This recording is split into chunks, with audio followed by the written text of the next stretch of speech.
$1 million of coverage is only $75 per month. Level for the next 10 years. Or a man age 50, non-tobacco user can buy $500,000 of coverage for a monthly premium of only $110. Guaranteed not to change for the next 20 years. That's right, level rates for 20 years. And if you're a smoker, we have great rates for you as well. At the Term Lifeline, we specialize in policies of $500,000 and above. So if you're looking for new or replacement term life insurance, call right now for a free quote. Rates and availability may vary by state. Sample rate quotes are based on preferred non-tobacco underwriting exam required to qualify. 800-803-1961. 800-803-1961. 800-803-1961. That's 800-803-1961.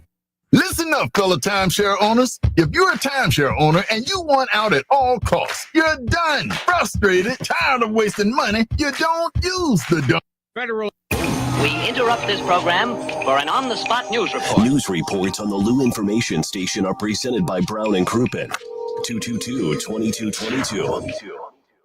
Are you paying too much for term life insurance? There's a tremendous price war among the major term life companies. Rates have dropped dramatically in the past 2 years. For example, a man age 45 non-tobacco user, $1 million of coverage is only $75 per month, level for the next 10 years. Or a man age 50 non-tobacco user can buy $500,000 of coverage for a monthly premium of only $110, guaranteed not to change for the next 20 years. That's right, level rates for 20 years. And if you're a smoker, we have great rates for you as well. At the Term Lifeline, we specialize in policies of $500,000 and above. So if you're looking for new or replacement term life insurance, call right now for a free quote. Rates and availability may vary by state. Sample rate quotes are based on preferred non-tobacco underwriting exam required to qualify. 800-803-1961. 800-803-1961. 800-803-1961. That's 800-803-1961. Let's talk about your health insurance. There are a lot of reasons why people need affordable health insurance. But here's the bottom line. You know you need affordable health insurance. For you, a spouse, a family member, whatever. I'm going to give you a free hotline to call to find affordable health insurance that can cover all your health insurance needs in case you get sick or have an emergency. Plus, cover vision, dental, and more. And there are no long-term commitments. You can keep your plan as long as it's affordable and for the price of a cup of coffee. We're not talking about one of those fancy coffees. For the price of a regular cup of coffee a day, you can have quality, affordable health insurance. Call the health insurance hotline for a free quote. 800-373-8414. 800-373-8414. 800-373-8414. That's 800-373-8414.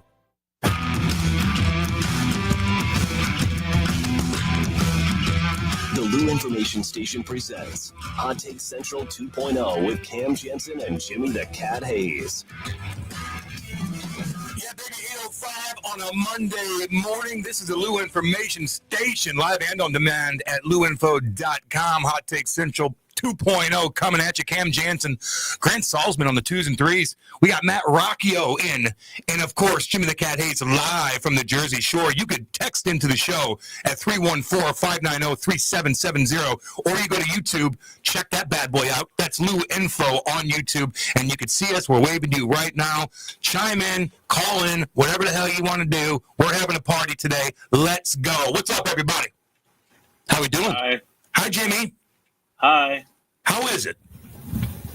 What? How's the draft? How's the Jersey Shore, baby? Oh, it's awesome. I just sent you a picture, Cam, of me on the jet ski because I'm a man. Yeah, baby. And I do man. It's awesome. We're gonna go crabbing tomorrow. Went to the beach, ate about I don't know, 24 slices of Max Pizza. Oh, that was a ride damn good, Tyler, but not the scary ones. I wanted to talk draft though, because let's be honest about it. We got guys sitting around who have read what other people wrote about the draft analysis, and now we're going to use their draft analysis to give our hot picks. Damn right. Yeah, that was interesting. Were you surprised that Ethan dropped? Well, here's the thing. Matt Holliday, I do a podcast. I don't know if you heard. with Matt Holliday, who's the father of Ethan Holliday and Jackson Holliday, also Lance Lynn and Kyle Gibson, myself. And we talked about this. Matt was kind of out front about this, if I'm not mistaken. He talked about other teams not wanting to. Rock, get out of the way. I'm trying to see Cam. Just get out of the way. I'm watching the Lou Information Station live feed. But he was Trying to concerned fix the audio. that there might be teams looking to not not looking to try to get the big guys and maybe not having to go full boat on what they're paying them, because teams like to save money for later rounds where they could get better guys and convince them to not go to college or things like that. So, that could have factored into. I know the Nats shocked some people with their pick, and the Angels did too. From what I read, again, I've seen clips of these guys, but I haven't seen them in depth. I was a little shocked to not see Ethan go, because on the boards he was a top pick for a long time, but he ends up going to Colorado. I think Matt was comfortable with that because he knows that ball club and thinks they're ready to try to make their move, and it'll be a good place for his kid. I happen to like the Cardinals draft pick with the number 5 pick, Liam Doyle. Oh, yeah. Because it's hilarious to me that they used to be, and Grant, you can weigh in this because you're a smart young fella, but there used to be a pitch to contact organization. We got a pitch to contact. We get guys who pitch to contact.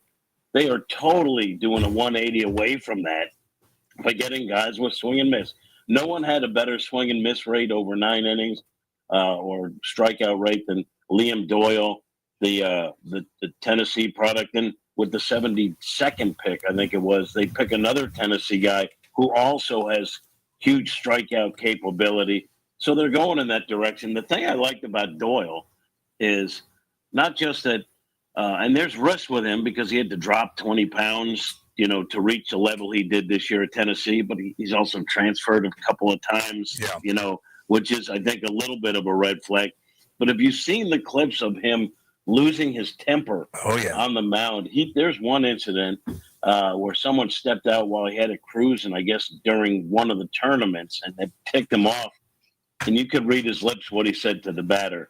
Now you're blanked. Now you're blanked. Yeah, baby. I like that fire. Because it reminds me of Chris Carpenter. So I look, I understand the risk, the reward with certain guys. Again, I've seen clips and read other people's analysis, so I'm not an expert. But Grant and Rockio probably are. Yeah, I've got a chance to watch him a little bit. He played against Mizzou, so I watched him. He's a stud. I mean, he throws, I think, 101 with some movement from the left side. I'm excited about it, especially because sometimes I think the risk of taking a high school pitcher is pretty big. Just obviously they're 4 years younger, but they also have a lot less experience. Doyle, I think, is a guy that could help you at some point next year, and hopefully for sure by 2027, he's already up in the bigs. I like the pick, but again, I'm not going overboard because I'm not going to lie. That I just think he's a guy that throws fastball, probably the best rated fastball in college baseball, slider, cutter, splitter, all above average pitches. So he has other pitches to set up the fastball. And again, I like his fire. You saw him against Mizzou one time. I saw maybe 20 clips. So I guess that makes me an expert. but I like the pick. I like what they're doing. They need pitching. They need bats. There's no question. But you can get a right-handed bat if you want to during the off season. I like this kid just because he's a big kid who has an unbelievably good fastball and an attitude to go along with it. Jimmy, did you see his strikeout rate? Yeah, what is it, 15.5 per 9? Yeah, right? And then I think he's second in all of the NCAA last year in strikeouts. I think like 184 was the number, something just absurd. Yeah, and and the way he does it too. You mentioned he has a fastball that, from the experts that wrote about it that I read, said that he has a kind of fastball that big league hitters will have a tough time catching up with because he's got movement and he has an arsenal to set up the fastball. So it's not just a one-trick pony, which I like. And again, the fire. I also like, the Tanner Franklin pick. I saw people were raving about that pick, getting another pitcher like that. I'm good with that. I don't know much about Ryan Mitchell, except he's a kid that they say has an unbelievable plate approach in terms of patience and going with the pitch, using the whole field. He's a shortstop now. They say that he probably will shake out to be an outfielder, but a pretty good athlete. So, and then they got a first baseman, Jack Gurovich, who I don't know much about, and I didn't read other people's analysis of him, except they project him as a solid hitter. The Cardinals got an absolute stud. He led all qualified Division I pitchers in strikeout rate and ranked second in total strikeouts, just behind LSU's Cade Anderson. His fastball velocity has taken a big leap, up from an average of 93 to 96, topping out at 99. He could start next season in the bullpen in the bigs. 314. I liked him because he did drop the weight. He dropped 20 pounds, which some people say is a red flag. Can he maintain his weight? Look, he went through a whole season of doing it. And he's the guy, I think, that had Grant. Didn't he have a blister that he pitched through too? Where they basically said, hey, there's not much we can do, either pitch or don't. He pitched, and he pitched well. Yeah, I thought he had something like that in one of, maybe not this year in the College World Series, maybe last year, but in one of the tournaments, I think he pitched through an issue like that. Yeah. Where he actually had blood on his finger, but he was still battling through it. And have you seen any of the videos of him like screaming at opponents? And it just reminds you of Chris Carpenter. He's a big kid who throws hard. I'm for that. I like it, man. I like the fire. Let's go. I think Cardinals fans are pretty pumped up about it. What about you? Rock's in a weird mood right now, Jimmy. He had a long day yesterday. I was just trying to get the audio because the audio sounded like Jimmy's crap on YouTube. No, all of them. Oh. No, Jimmy sounded fine. All of us sounded like complete and total trash on YouTube. So I was just trying to get. That's why I was blocking Jim's view of you because I was hovering over the audio generator. I was fumbling with the audio. So yeah, so we're sounding better on YouTube now. So yeah, Liam Doyle, what a monster. Yeah. I know all about him because I watched 3 clips. Like same here, baby. Like Jimmy said, we're all locked in. Let's go. He's absolutely locked in on this kid. You just never know, but I like his fire, man. He's a big kid. It is interesting, though. He did the transfer and the weight loss and whatnot. We'll see how that all goes down. But the guy throws heat, man. Got some pitchers. I think fans are excited about it, So, and they're excited about that win yesterday that that took all day long. I tweeted out a picture of the beach. I tweeted out a picture of the beach because I wanted my colleagues to know that I was with them in spirit. And that pizza looked good too, it looked Jim. damn good. Man, you ever been to the East Coast, Grant? I've been to New York, yes. All right, it's some of the best pizza in the world. The Jersey Shore has the best, and Cam, take a look at the pepperoni pizza. You know what? I know. I could taste it right now, dude. I miss it. I miss the food out there, man. I'm envious of you, especially on that jet ski too. I wish you'd post that picture. It's hilarious, man. You're having a dang good time. Good for you. I don't know why old man on a jet ski is. It always is funny. By the way, I did want to rock. I did want to make a promo. Is that what we're calling? I do want to let people know that serving it up with Matt Holliday and Kyle Gibson and Lance Lynn. There's a new one coming this week, but the last one has a lot of draft talk, draft stories from these guys, which you're not going to get anywhere else. It's at Jim the Cat Hayes on YouTube. But honestly, if you want to hear from Matt Holliday, who knows more about the draft than anyone on this dais, give that a look. Pretty cool, man. Just getting drafted like that, whatever round you go in, it's just such a good feeling. Your parents are so excited. They put in so much work, grind, the ups and downs, the money, the time that you have to spend traveling. I mean, God almighty. So just the look in the parents' faces, man. I just remember how pumped my mom and dad were. Hard work, man. Let's hear your draft story. Yeah. What about the pressure, Cam? Big time pressure. Big time pressure, man. Of course. No, I mean, just getting your name called. I mean, my name, I thought it was going to get called the round before. And then you were a 4th rounder? Yeah.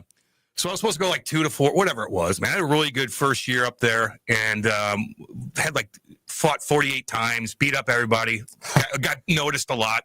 So, your agent's pumping your tires up. You're sitting in the stands. And I remember going to the third round. I'm kind of getting pissy.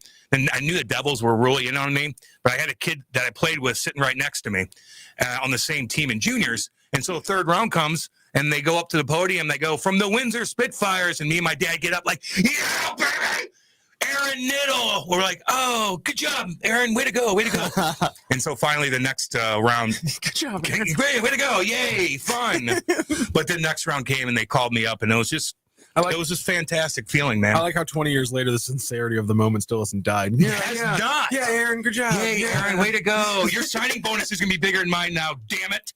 Not to mention they drafted 2 Russians before me too that got major signing bonuses, way more than I did. And I wanted bonus? $250,000, baby. One of them was smelly and was your roommate, right? Well, yeah. One of them was stinky, and he was my roommate. And I hurt him, and I hurt the other kid in training camp too, because I'm a psychopath. I couldn't hold that down. They never played one sniff in the NHL. Man, that pissed me off. I like how you use the word sniff. They didn't even come close in his dirty underwear. I told you, he wore tighty-whities all around, and he turned the damn heat up to 79 degrees. I wanted to kill him. How was his English? Terrible. He had that bull pumpkin pie haircut freak. In fairness, if I grew up just outside of Serbia, I think I mean Siberia. I'd also be like, what? Yeah. Central heating? Yeah, take advantage of this one. I could be warm when I'm sleeping. No, I don't care. Don't care. In Mother Russia. You're in the U.S. now, baby. Turn that thing to 71. Good God Almighty. 79 is 79. That'll be nuts. That is oppressive. Yeah, that was you got lucky with that one last night, man. That was a long, long night. We was talking like everybody wants a break. These baseball players grind it for so damn long. I mean, the Cardinals and you, Jimmy, like you guys haven't had a day off. And when you do have a day off, usually you have to do something. Like, right, Jim? Like when the Cardinals get a day off, like they're not just sitting at home.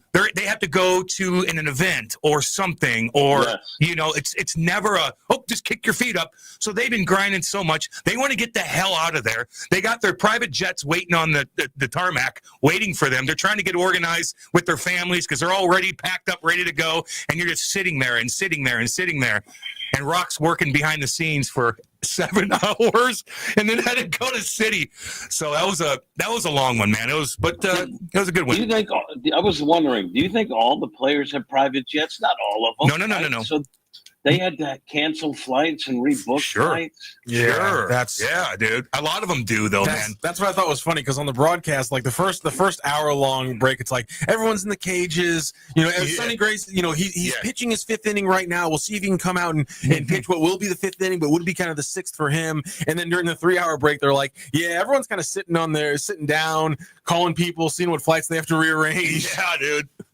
Also, and the weird thing with Sonny is his last start, right, where he didn't pitch because they said, oh, he's gonna, it's gonna be a rain out. It's not gonna be a rain out. Like he's had a weird stretch because he's that guy that has that routine that he has to follow, and if it's interrupted by rain, count him out. Yeah, that was just a long day. Yeah, also, it was just so quintessential St. Louis because Chip and Brad joined the radio broadcast, and at one point they were making jokes about how, is it raining at Lambert right now? Because that's the classic St. Louis thing. And here's the thing: that storm appeared just over downtown. It didn't hit me. It didn't hit Dogtown, Cam. It South City was dry, and downtown was getting monsooned on. Somebody cloud seeded over Busch Stadium. Yeah, that was also a comment that was made. Really? Yes.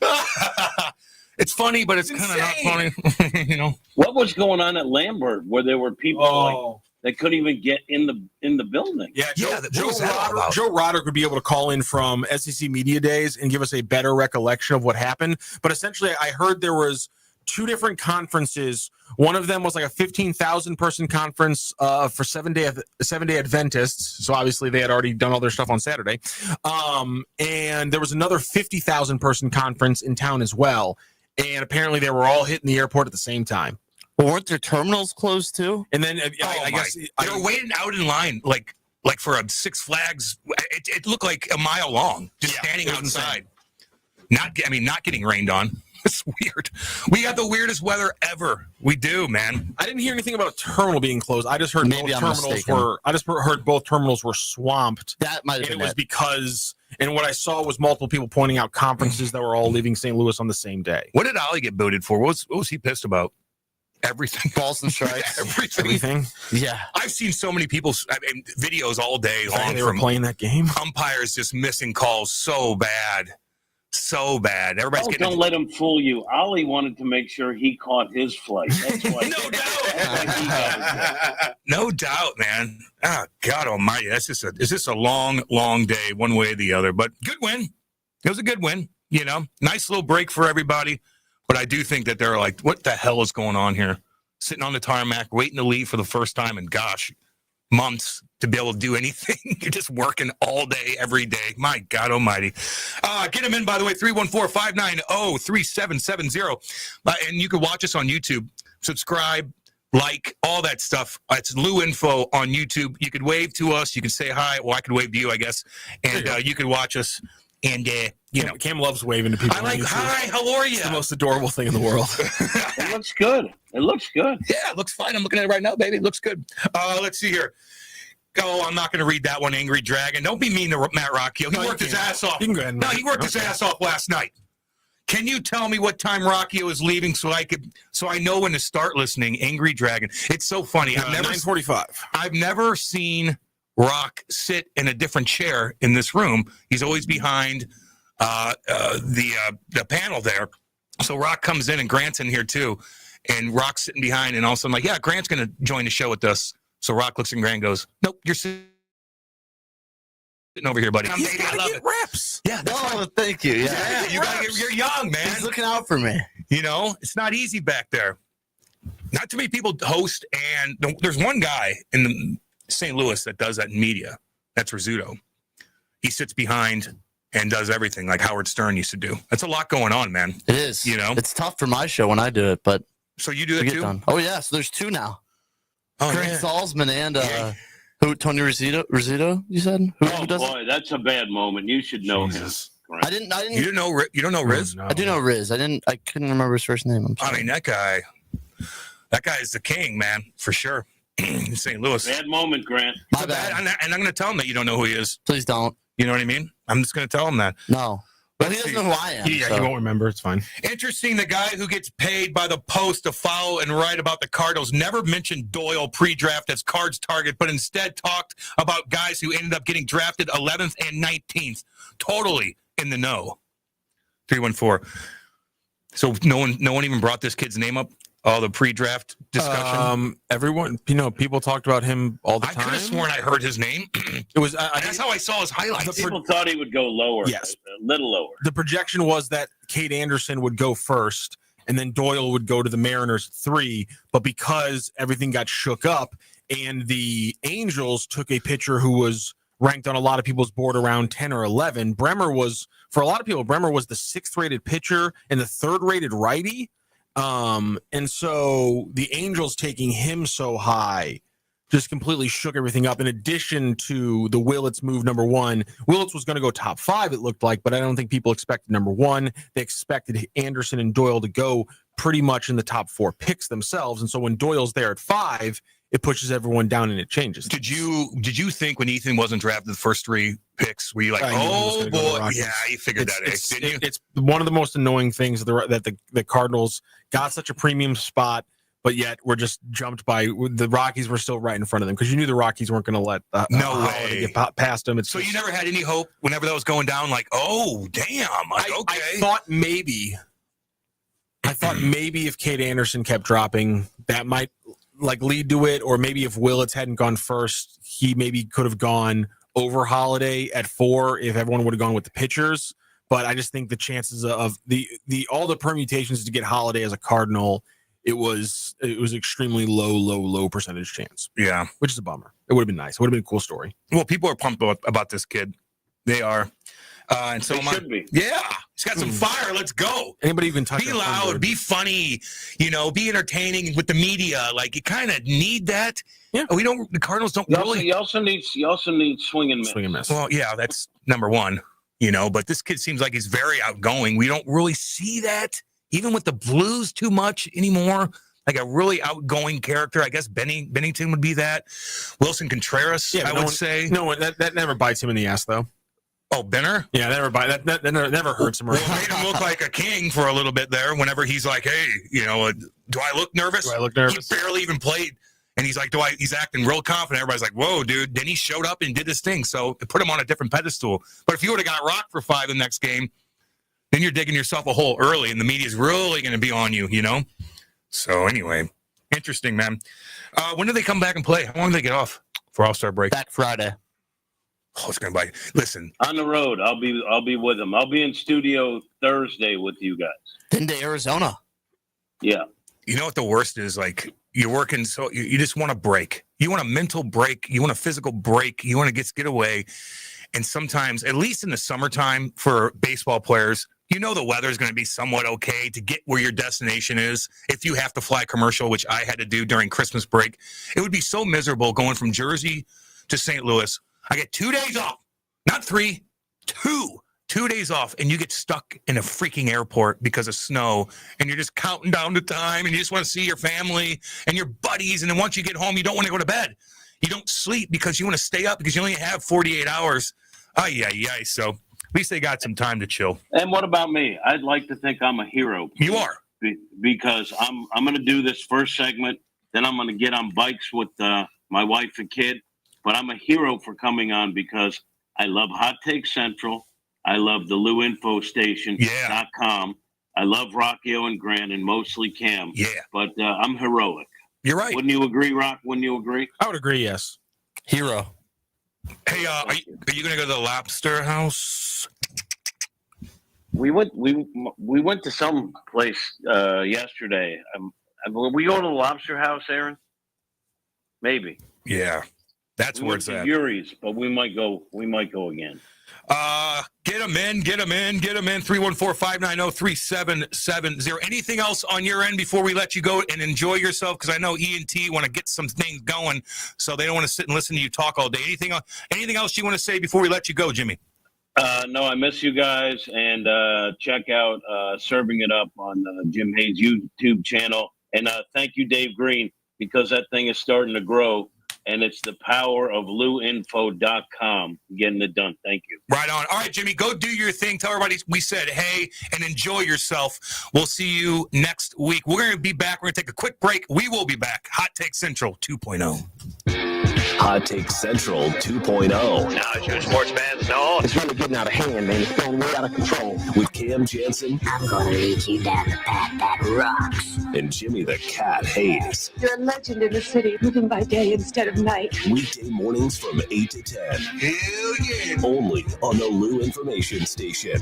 Streaming 24/7 at LouInfo.com. Hot Take Central 2.0. This whole situation is getting out of control. Hats off to family fun on Sunday, July 27th, when the Birds host the Padres. That day, 20,000 fans, 16 and older, will get a City Connect flow pad courtesy of Quick Trip. And thanks to HiChew, 10,000 kids ages 15 and under will take home a Cardinals hat with custom charms. Upgrade your and your kiddos' game gear. Snag your tickets today at Cardinals.com/promotion. This is Al Burleson, St. Louis Cardinals, for the Lou. You better watch out. You better not cry. It's Christmas in July, presented by St. Louis Union Station on Sunday, July 27th, as the Cardinals slay the Padres. With a special theme ticket, fans will receive an exclusive Christmas jersey hoodie to celebrate the halfway mark to the holidays. Come make merry memories this summer. Get tickets now at Cardinals.com/theme. LouInfo.com news headlines. Brought to you by Darren Crouppen, 222-2222. And you will a This is your LouInfo.com news update.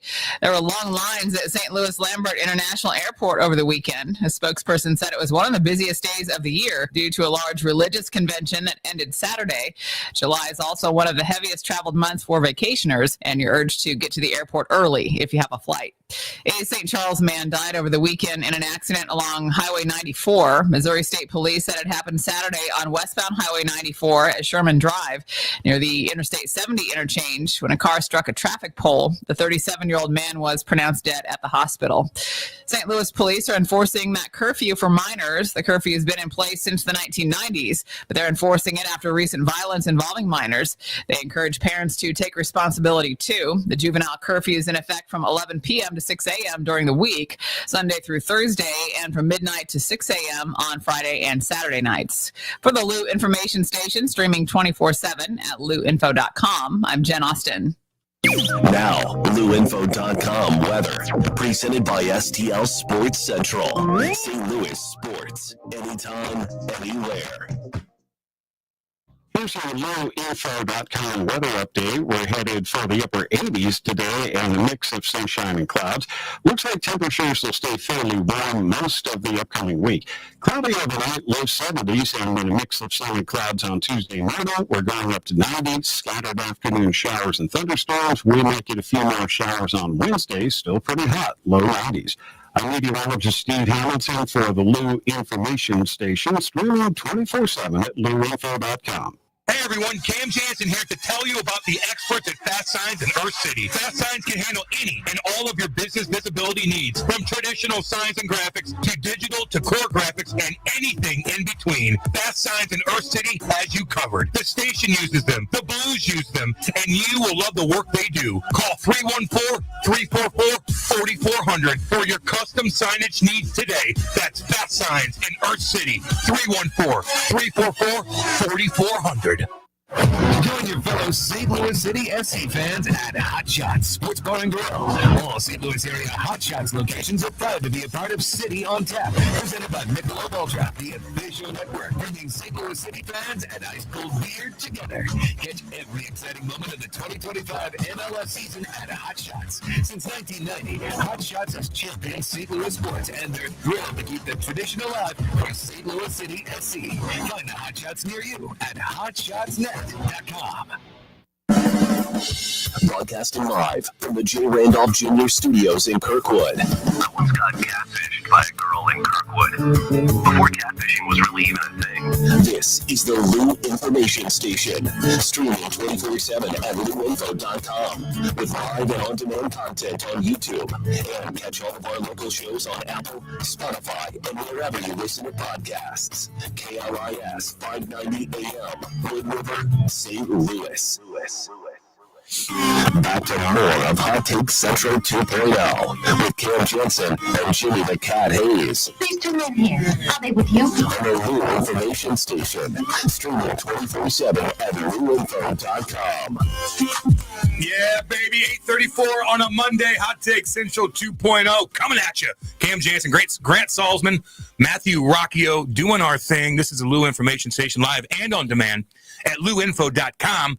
You can call in 855-282-8255, or you could text in at 314-590-3770. I'll read anything. I don't really care. By the way, we're on YouTube. You could, I could wave to you, and you could wave back, but I won't see it. But it's all good. All you got to do is go to Lou Info on YouTube, and then click the damn button. You just touch it, and then you subscribe and like, and that helps out everything. Can you wave again? I really like when you Hi everyone. Hi Kate. Hi puppies. I miss you. You know, do you do the little heart thing that Jim didn't like what I did? I don't do that, man. I can't do that. I got, What's the animal? I'm a shite kicker still. What's the animal situation at Casa Janssen? Willow and Luna. Thank you. Just the dogs? No. You haven't been able to get a new cat yet? Or a different, I didn't say new cat, but a new cat.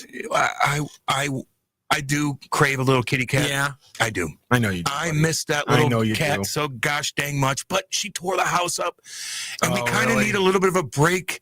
We don't know if we got a kitten, Willow might be a little too aggressive with her. Yeah. I got to watch that, and I don't want to get one, and all of a sudden she's hidden in the basement because she's afraid of the dogs. There's a lot, but it's just a different kind of love that you get from a kitty cat. I know. Does that sound nerdy? Sure. Make fun of me all you want. I don't give a damn. I think is it because that you have to, like, the dog's going to love you no matter what. Cat, you got to earn it a little bit. You got to earn it, baby. You got to earn it. I had a girl once tell me that it was a red flag that I didn't like cats because it said I didn't want to work for affection.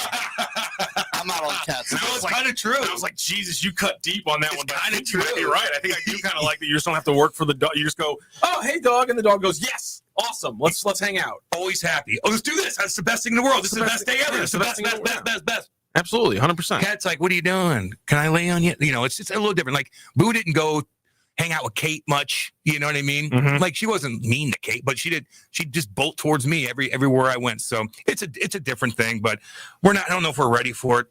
But if Kate surprised me with a little kitten one day, oh my God almighty. But I got to give her, I can't do that to her either. So it's all good. Get them in 590-3770. People are complaining about that young kid that only played, was it Mizorowski? The Miz.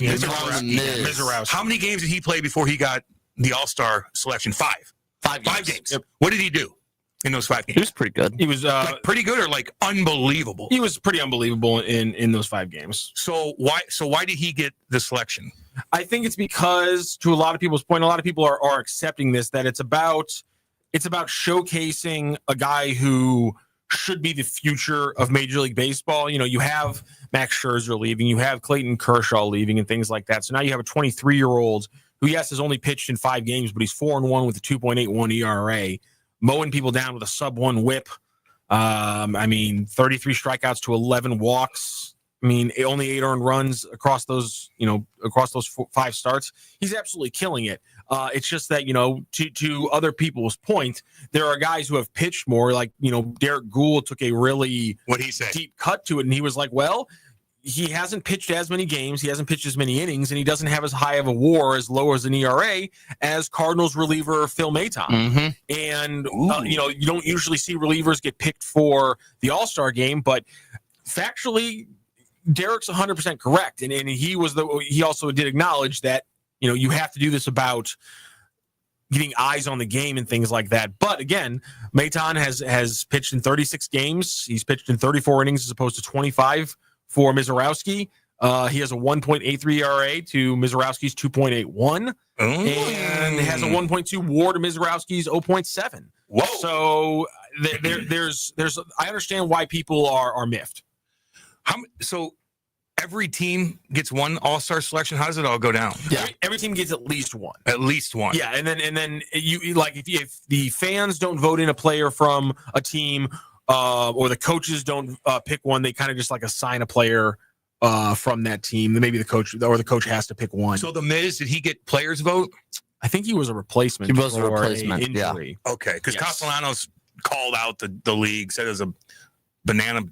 What is it? What do you say? We're going to be the Savannah Bananas. Savannah Bananas kind of move. Yeah, something like that. What I think is silly is, like, let's say Sonny Gray was an All-Star, but since he pitched yesterday, he would have been replaced in the All-Star game by someone who was eligible to pitch. So, like, there can be unlimited pitchers. Like, what the Phillies wanted to do is for one of their guys to get named as an All-Star, even though he pitched, I think it was Sanchez, and then All-Star, and then take him off immediately off the roster. So like, you are an All-Star. Yes, but it's still like silly that then you like just show up and sit there. Like, it's not they're going to use all the pitchers anyway. They use 9 normally. Just get called out and wave to the wave to the camera. I'm an All-Star. If down the line I'm like kind of Hall of Fame eligible, that would help. Right, and the votes that you were an All-Star. Am I right on that? Yeah, I like to think that we've gotten to a point now because of these exact discussions over the years that people don't give the heft to All-Star votes that they used to. Chipper Jones was not an All-Star and then won MVP in the same season. That's true. I think that can show you how dumb All-Star voting can be. What about for the Pittsburgh Pirates? Who they pick? Skeensy? Yeah, he's starting again. Yeah, I mean, obviously he's. You got it. Okay.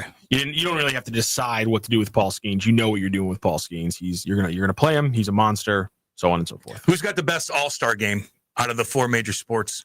Baseball. I think baseball does because all the tertiary stuff around it is also really fun. I think then you. What's that mean, by the way? Like the home run derby. Yeah, okay. The stuff. Yeah, the other stuff involved with it all. So yeah, the home run derby, the futures game, okay, all that stuff. I think is pretty fun in baseball. And then I think basketball would be number 2 because you have the dunk contest, the three-point contest. You also get the rookie sophomore game, or I guess it's also like a futures. The game Rising now. Stars game. Thank you. It used to be rookie sophomore. Weren't they going to cut out the dunk competition because it got redundant? Did I hear that? Or they stars don't participate in it is the issue. Okay, because the one kid won last year. Oh, white boy. Yeah. 3 in a row. Mac McClung. Yeah, who I've been watching videos for. I feel like I've been watching that kid dunk for over a decade. Does he play in the league? He's in the G League, the developmental league. So they just called him up like you're going to participate in this. It'd be kind of like if there was like a guy who was kind of like a gimmicky trick skater who was like really, Swaggy P, who was really good in the AHL. Yeah, but you're like. You come up here to the NHL, we're going to squish you like a mosquito the first time you try that. You will get hurt. But they bring him up into the AHL. They bring up into the NHL for the speed skating competition. Skills competition. Yes, it's kind of like that with Mac McClung, where it's like, look, you're a great basketball player, but you're not going to be able to you can't get your shot off in the NBA. It's not good enough. You're never going to get free reigns to dunk like this consistently in the NBA because you don't have the size. So it's just we love what you're doing, Mac McClung. We love that you're playing basketball in the G League, but we'll bring but you're not that good. We'll bring you up for the dunk contest, and that way you can make more money than anybody else at your level. There you go. That's fair. That's fine. That's fair. Yeah, I like that. There's some comments in here. What do you prefer, All-Star Game or Home Run Derby? I would say Home Run Derby. Yeah, you kidding? Yeah. Home Run Derby. Bombs, baby. Yeah. I want you to hit bombs. Yeah. The Home Run Derby is so it's fun. one of the coolest tonight, things, isn't it? Yeah, Joe Roderick, our manager over our executive producer, if you will, over on STL Sports Central. He has been to a bunch of All-Star games, and he absolutely loves the Home Run Derby. He goes every year, and he's like, "That's my favorite thing in the world." Yeah. Cool. He goes, "I understand why people might not like it on television, but it's an absolute blast. I get it." So you got MLB, NBA, and then the NHL and the NFL is probably the worst. Oh, easily. Yeah. The NHL sucks too. Let's be completely honest with ourselves. I remember last year, I think Kucherov was doing a skills competition and literally didn't even try. And he got bashed for that pretty good. But, last year they didn't have an all-star game because they had the 4 nations. That was a little bit better. I don't even think they're going to do it this year now within the NHL because of the Olympics. So it's kind of nice because it's just so stupid. Do they select all-stars still? I don't know. I think you should still get you should still get the NFL still gives you the Pro Bowl nod. You don't have to go to the games, but still. I wouldn't play in that stupid ass game No. if I was a football player. Are you kidding? What was the one year where one of the linebackers literally murdered a quarterback? It was Sean Taylor. He did a remember that?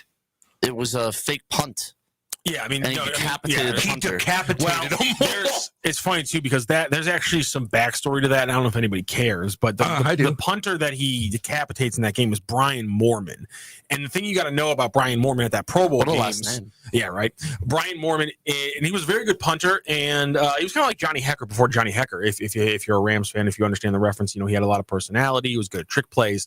And so what Brian Moorman did is that the NFL used to do skills competitions as well. And I actually think the skills competition the NFL used to do, the Pro Bowl, was actually pretty fun. And so Brian Moorman, being a punter, was like, I'm going to compete in all the skills competitions. But he did in ways where there was one of the skills competitions was you had to part of it was you had to do 7 different things, and one of them was you had to hit a football sled. Yeah. And he took the penalty and just didn't do it. But he was participating in all these drills. And I'm not saying that multiple players might have been buddy, you're a punter, know your role. Calm down, but punter. They then run a trick play, and Sean Taylor absolutely takes his head off. And part of me has always truly believed that they got annoyed with Moorman during the Pro Bowl week, and they were like, if he tries something, I'm gonna kill him. I'm gonna get this and guy. He absolutely did. Oh man, were people mad about that? Did his teammates get pissed? I don't think so. I don't think because it's the Pro Bowl, but I don't know if people care. But I think it was one of those things where oh, you're gonna come. Okay, we'll let you know how it feels. I think it was you're gonna put yourself in all the skills position drills with us defensive backs because you're a punter and you can run well. All right, there, skinny boy. you're going to get chicken legs. You're going to get got. 100%. Yeah. Welcome to reality. Aaron says All-Star Game has always been a popularity contest, and right now, The Miz is super popular. In all honesty, most fans want to watch him over guys like Maton, even though Maton earned it. Okay. I think he's right. Okay. Yeah. Terrell Whitener, All-Star Game is just an exhibition game. Nowhere as meaningful as it used to be. Science. That's Science. What's up, baby? He's in Vegas right now. I got your boy coming on tomorrow, Science. Maddie's coming on tomorrow. Home Run Derby is way more exciting than the actual main event All-Star Game. Absolutely. And I think what you need the old timers game back. Oh, baby. Those clips from back in the day are hilarious. Do you think Bonds could still hit? Yes. He looks great. Here's the thing. The question shouldn't be to me, Cam, because the thing you have to know is that Bonds thinks he can still hit.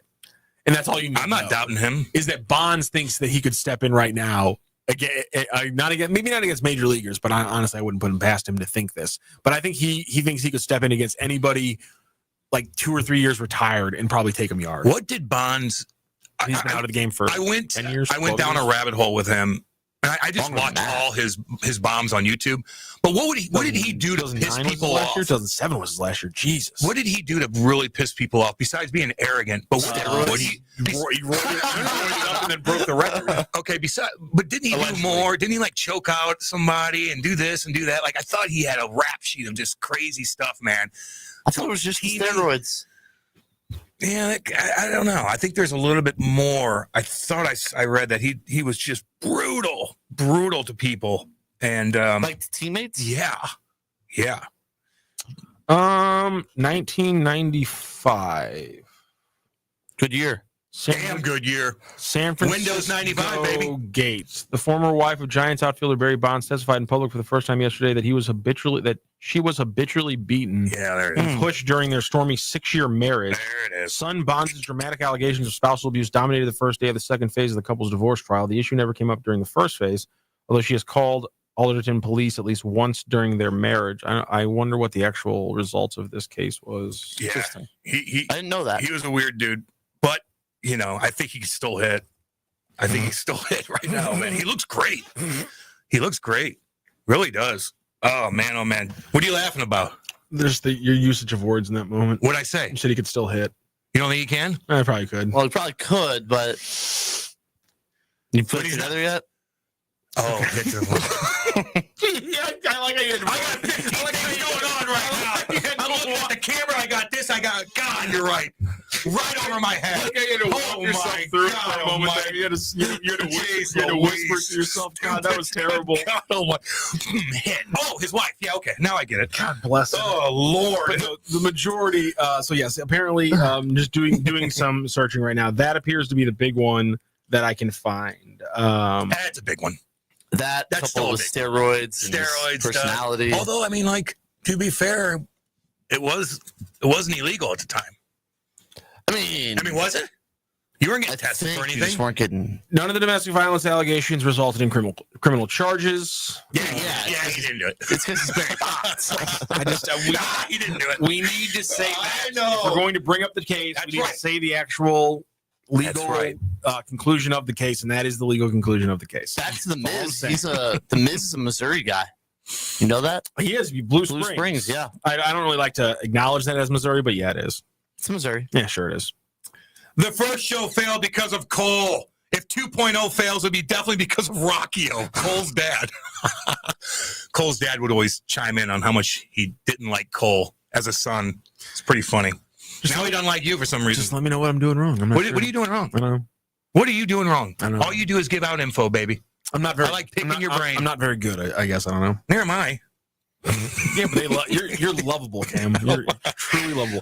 Science chiming in. Bonds and Jeff Kent had a horrible relationship, and yeah, Science also says Bonds and Jeff Kent did not get along as teammates. They were both all-stars and didn't even talk to each other. Yeah, when you got that in the locker room, I've seen that a little bit here and there. You went from had to seen really fast before you finish your sentence. I've seen it. I've seen some guys go toe to toe. I went toe to toe with guys, man. I fought guys in practice. Now, fought them wanted to kill them. Now, are you talking about like two titans of like the two pillars of the team who hate each other? Then it wasn't hate. It just was. There's always jealousy. Oh yeah, and it seeps out of you. Yeah. It seeps out of you. And then factions. Mm-hmm. Half the room rolls with one guy, half the room rolls with the other. And I'm just in the middle, try to hang with everybody. I always try to be that guy too. Just try to hang with everybody. Usually goes poorly. Reality star Jeff Kent. What reality show was he on? He was on Survivor. Was he really? How'd he do? I imagine pretty well. He did okay. I mean, I think people. It's pretty fit. I think the thing was. I think it was like probably 8-10 years ago. Was it a special season? No, I think it was just a thing. Like they had some. Like he was just on it, and then all of a sudden, a guy was like, "Are you Jeff Kent?" And he's like, "Yeah, I am Jeff Kent." He was like trying to hide it. I know they had former athletes on that show before, but I feel Jimmy like Johnson was on it once. I feel like, but wasn't that a special season? No, it was just like Jimmy. Really? It was just like a bunch of Jimmy people Johnson and Jimmy Johnson.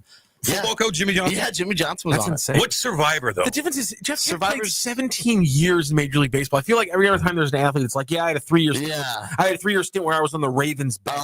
And it's like usually it's not like the big games unless it's like a special celebrity Survivor season or something like that. Usually, what is Survivor?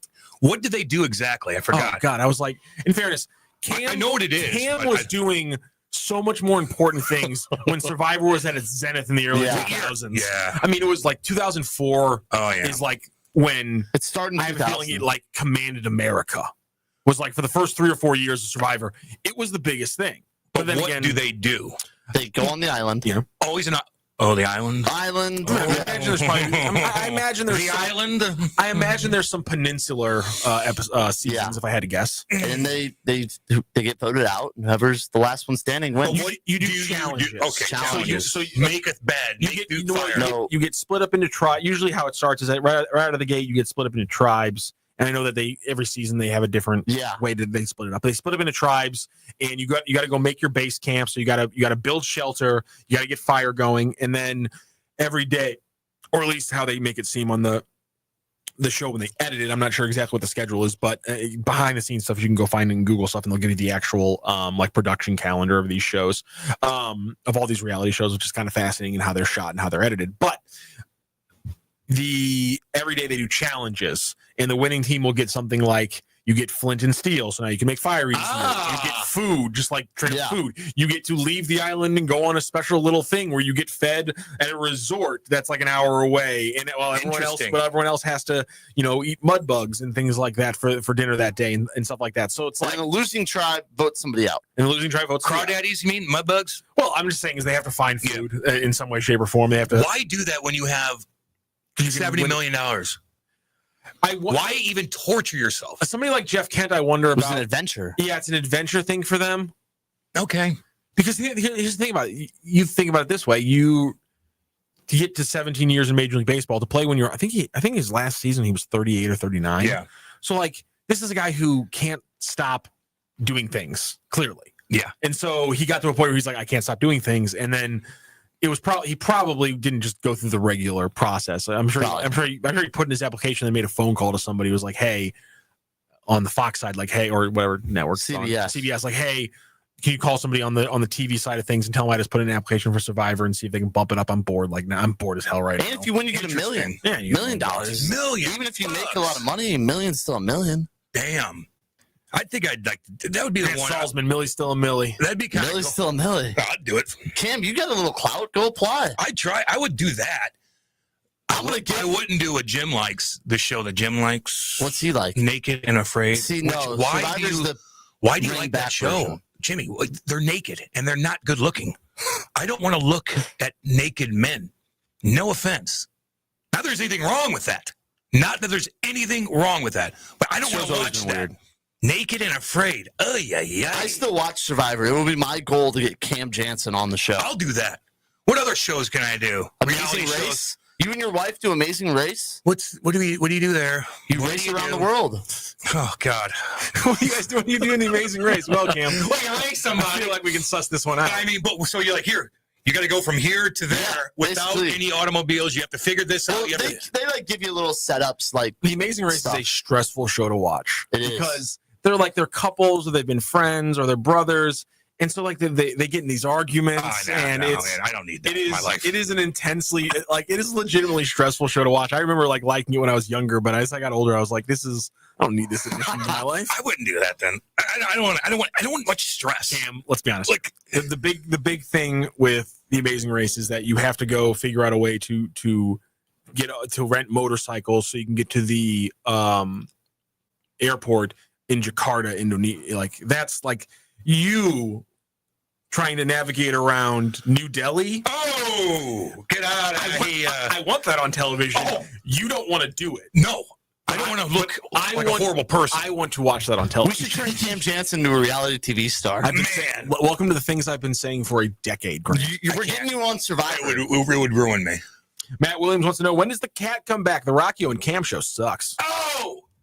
He'll be back, I guess, next Friday. He will be off tomorrow. He will be joining us remotely on the show on Wednesday. And then he will be back in studio live on Thursday, and then he's right back out on the road on Friday because he was on for 30 minutes earlier. Why don't you go back and rewatch that? Yeah, you can go back on YouTube and rewatch those 30 minutes with the cat. I didn't talk almost any of it because I was trying to fix the audio. So, and taste me. Yeah, exactly. Would Cam ride on the top of a train if necessary? No.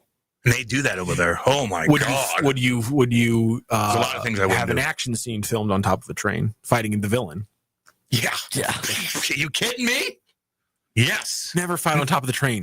I mean, like Tom Cruise. Never fight on top of the train, Cam. No. There's dust flying. 007 did. Never fight on top of the train. It's the worst possible place to fight. Well, speaking of New Delhi, they're on top of trains. So overpopulated. It's unbelievable. You ever see videos of them even like, God, I think it's even Japan where it's like so crowded.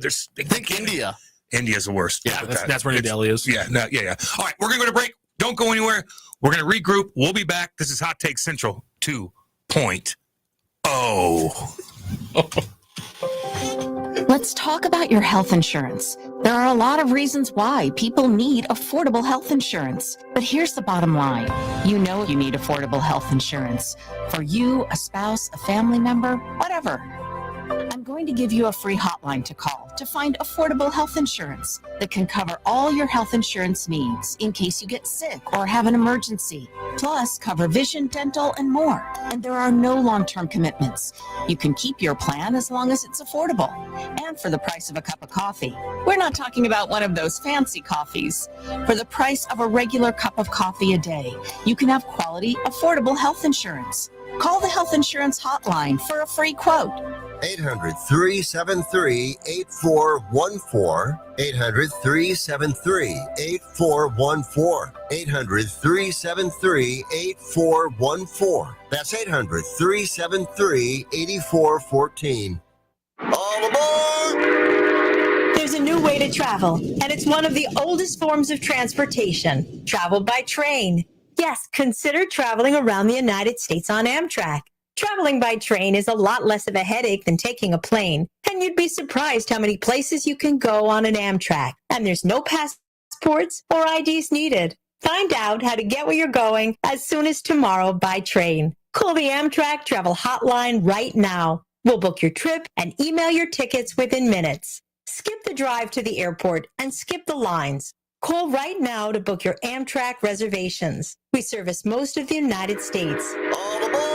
Do something new. Travel by Amtrak today. 800-428-9517. 800-428-9517. 800-428-9517. That's 800-428-9517.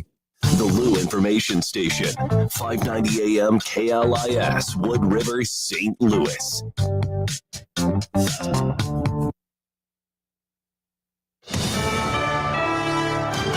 Good morning, USA Radio News. I'm Anthony Lucero. Still reeling from the deadly 4th of July weekend floods that killed around 130 people, Central Texas found itself facing more flooding yesterday. Governor Greg Abbott said water rescues were carried out in 3 counties and some communities were under evacuation orders. The U.S. will be sending Patriot missiles to the nation of Ukraine. I haven't agreed on the number yet, but they're going to have some because they do need protection. President Trump affirmed that yesterday and continued to speak of his disappointment with Russian President Vladimir Putin. He talks nice and then he bombs everybody in the evening. The president says the EU will be paying for these weapons.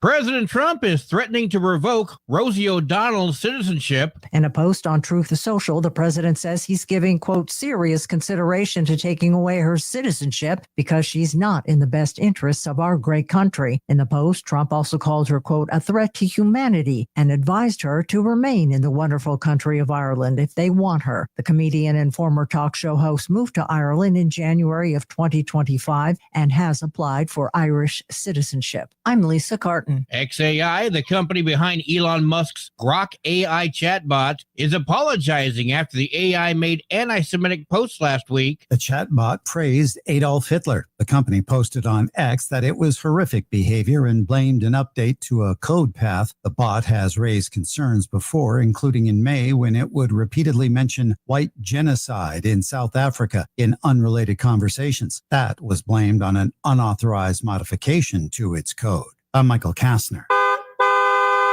AAA reports the national average price for a gallon of gasoline is $3.15 today. Mono County, California is up to $5.82, while Simpson County, Mississippi is down to $2.54. From America's News Network, USA Radio News. Business owners, are you paying high phone bills for old school systems and lousy service? StrongTel cuts your phone bills in half and turns every phone you own into a feature-rich business system. Sean Roddy, CEO of Hennings Brothers Drilling, had this to say. We've been a StrongTel customer for over 10 years. It's great.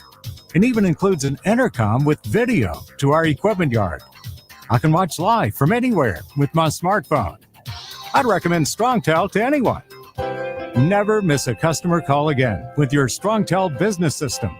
StrongTel is a proud iTex partner and always welcomes your iTex dollars. You'll get award-winning StrongTel service, a business-class phone system, and cut your phone bill in half. So visit strongtel.com right now. That's StrongTel, StrongTel.com. StrongTel. News reports on the Lou Information Station are presented by Brown and Crouppen. Brown and Crouppen. So what's his handle? GetBC.com. You're gonna need lawyers, right?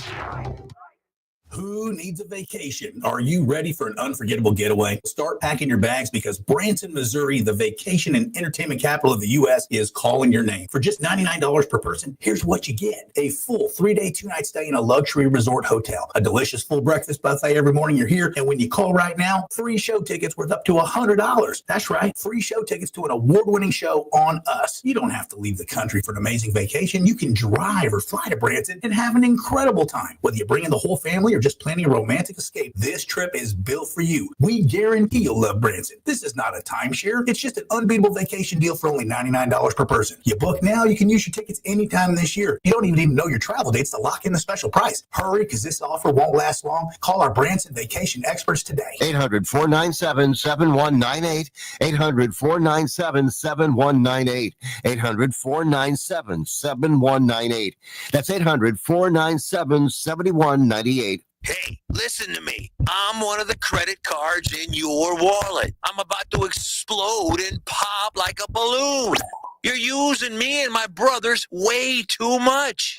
Your credit cards aren't the only ones annoyed. It's your paycheck that doesn't have enough to pay everything. Save your credit cards, your paycheck, and yourself a lot of PAIN. Pain. Call the debt helpline now, not tomorrow, right now. Our experts will show you how you can cut your interest rates and your payments on your credit cards in half. Credit card companies have special assistance programs designed to help you. Make this 100% free call right now and learn how you could get out of credit card debt. Here's the number. 800-406-6569. 800-406-6569. 800-406-6569. That's 800-406-6569. Paid for by Zero Debt.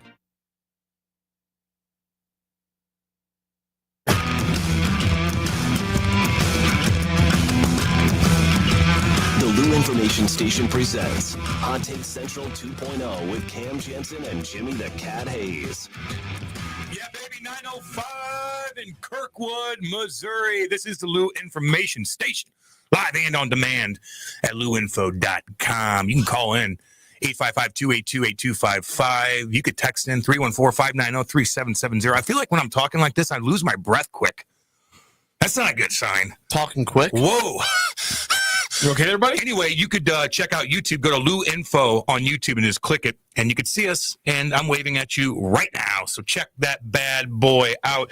We were just talking during the break, and it just popped in my head. I go, just scrolling on Twitter, the biggest nerd going on Twitter. It just kind of drives me nuts. I don't know why I read his post, but it's RG3. God, is he weird? When did he become so nerdy? I didn't know he was this nerdy, man. I think he always has been this nerdy. Really? Yeah.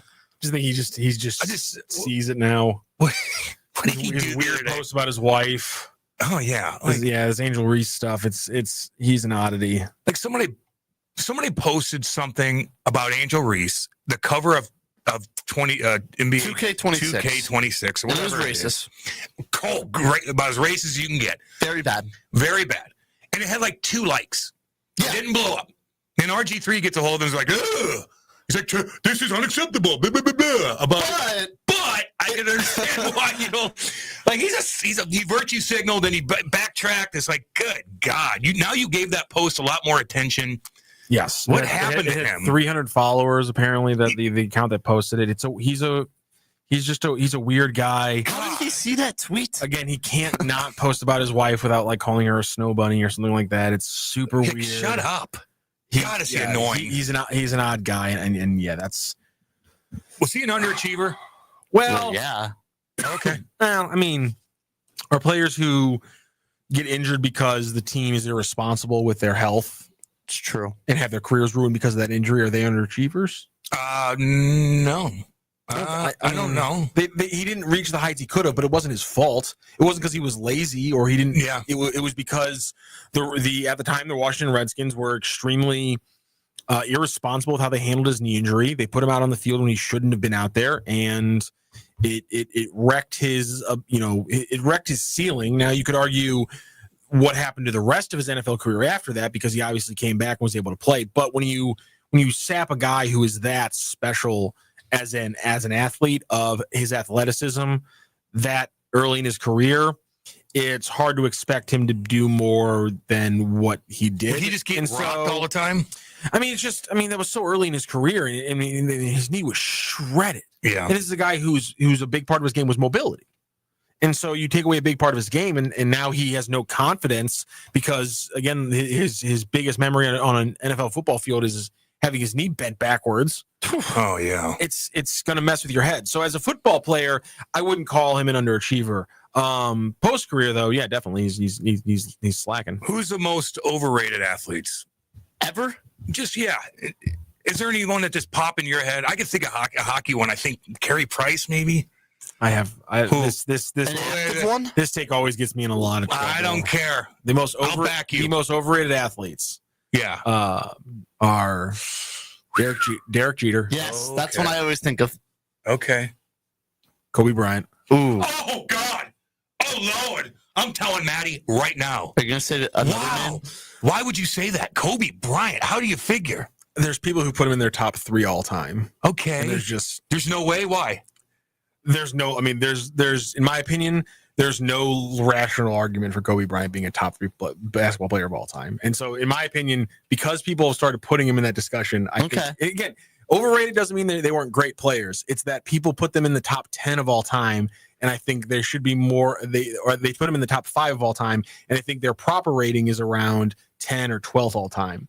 Well, was it Shaq that does it? I mean, Shaq talks great about Kobe. Yeah, I mean, of course. Shaq loves Kobe. Shaq's probably underrated. There's a lot. I mean, Shaq is underrated in my opinion. Really? Yes, extremely underrated. Because there's people out there who just think that Shaq is just the guy who just dunked on people all day in a Lakers uniform. And first of all, it's like first of all, part of the reason why is Shaq was the leader for the first 2 of the 3 Lakers titles. He was also, in my opinion, the leader for the 3rd one. But Kobe does have extremely impressive finals in that 3rd finals. But Shaq is the main reason the Lakers win those 3 in a row. Didn't he average like 31 and 16 in one of the finals? Shaq? Yeah, he was something absurd, absolute monster. And if you watch his Orlando highlights, God.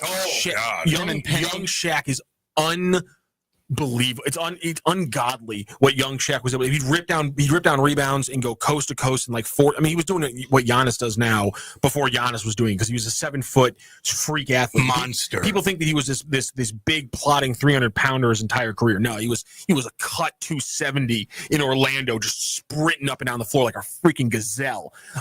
And so I think Shaq was the leader in those first ones. Kobe's an incredible player, but I think he's more along 9th or 10th of all time than top 3. And so that's still why. pretty good. And same thing with Derek Jeter. I think Derek Jeter's an incredible player, but I think the Yankees of it all, people have put Derek Jeter in like top 25 all time. He made some unbelievable plays. He did, and I think he should be top 50. Whoa. Which is also still pretty good for a sport that's been going on for 125 years. Yeah. You asked me who is underrated. I'm going to give you players who I simply think, by the overall general public, I'm not saying a player is overrated. People naturally think you're saying they're bad. No, I'm taking this argument to its logical conclusion, which is, who are the greatest players who are overrated? Do you have another name? That's the question I think we got to ask. It sounded like you had one more name in the chamber. I don't know if I have another one off the top of my head. That's the only. Those are the two big ones I got. Didn't they go to the finals? The Magic. And they almost won the first game, but the one dude just missed a bunch of free throws. Yes, I believe Nick Anderson, who usually doesn't miss. Yes, like 4 in a row. Nick Anderson was like an 89% free throw shooter, I want to say. And it's game 1, Orlando against the Houston Rockets, and Nick Anderson misses 4 straight free throws. Yeah, 1995. Man, you're really making me pull this off the top of my freaking dome, Cam. Yeah, my bad, dude. You're fine. But yeah, he misses 4 in a row, I want to say, and they lose game 1 to the Rockets. And I think Nick Anderson also has a big moment in the next year. They're playing in the Eastern Conference playoffs against the Bulls, and Michael's back with the 45. And I think Nick Anderson has a big moment in that series that causes them to lose to Michael and the Bulls. I got the little synopsis here for you. Orlando led by 3 with 10.5 seconds this is against left. The Bulls? Against the Rockets. This is against the Rockets. Go ahead. Anderson was fouled, sent to the free throw line, missed both. He's a 70.4% free throw shooter. Grabbed his own rebound on the second miss. Fouled again. Misses both again. Yeah, that's what it was. was. The Rockets and Kenny Smith hits a 3 to tie it with 1.6 seconds. And then Hakeem Olajuwon would win it on a buzzer beater in overtime. There it is. Is there a blurb there about him against in the Bull series like the next year? I just looked up the 1995 finals. Okay. I don't have. I bet I could click on Nick Anderson. Here we go. Yes. 94-95. The Magic faced the Bulls, and Jordan, who had recently boarded and was wearing number 45. At the end of game 1, Anderson famously stripped Jordan from behind, leading to the game-winning basket for the Magic. He later commented that Jordan didn't look like Michael Jordan. 45 doesn't explode like 23 used to. Jordan returned to wear 23 the next game, scored 38 in the Bulls win. The Magic would bounce back and win the series to advance to their first NBA Finals. They did, yeah. So that is all the same series. So he has that moment in the series before he eventually plays the Rockets and then puts on the goat horns for the free throw misses. Yeah, Nick Anderson, he had a wild summer in 1995. But yeah, number 45 doesn't explode like number 23, and then Jordan comes out and hangs 38 on them. Sit down. Jesus, Lord Almighty. What about John Kruk? Daly. They're saying they're underrated, Samuel Howell. Oh, I would argue that. I would say underrated, yes. I would say those would be John Daly's underrated? I feel like he's just right. He won a few majors, didn't do much else. As far as his popularity is concerned, he's totally overrated. Yeah. You know what I mean? Like, where does he rank all time? I wonder. But his popularity's like top 3. Yeah. Like top 3. Everybody knows John Daly, dude. I'm trying to think of a good an NFL player who's overrated. Who's overrated in NFL? Tough. Who's an overrated NFL Quarterbacks player? are like the easy ones to look at. You know? But I'm trying to think of who's an overrated quarterback. I mean, you could argue Caleb Williams, but he's also only in his second year. Yeah, no, you can't do that. Can't do that. Almighty, Grant. I'm saying that's what some people could say. I disagree. I disagree. Anyone saying that is I think Trevor Lawrence is overrated. Anyone saying that is not a serious person. I think Trevor Lawrence. You don't have to listen to them talk. Trevor Lawrence But who's rating him highly after the last 2 years? Yeah, I feel like there's outside of Jacksonville. Yeah. They love him, but I think most people have agreed he's not reaching the potential they thought. They pumped him up. Oh man! I mean, he was. Look at him, he's a stallion. 6'4", 220. He looks like a movie star. Arm like a rocket. Herbert's underrated. How could you trade Jay Buhner? Sorry, I went to a little Seinfeld moment there. Doug Flutie, man, you're digging deep for some weird ones. Yeah, Doug Flutie. I'm trying to find like I want somebody out there to argue that because of the interception record, Brett Favre's overrated. Like that's the kind of argument we need right now. I need some heft. Like I need a big name. People could argue Big Ben was overrated. I know he won 2 Super Bowls, but with that, both defenses, and then you had 3 of the best offensive players ever, or 2 with AB and Lev Bell, and you never made it past. Okay, I'm gonna need you to pump the ever-loving. I should say of the generation. Thank you. Lev Bell and AB of the time were 2 of the better. Rockets fired on my life. My apologies. I missed. What about Eli Manning? I mean, dude, I don't think anybody overrates him. You could say that he doesn't deserve to be in the Hall of Fame, but he's got 2 Super Bowl rings. He's going to be in the Hall of Fame. But I think everyone makes jokes about him not being that good. So I think he's properly rated. He beat the GOAT twice. He did. Exactly. Is Drew Brees overrated?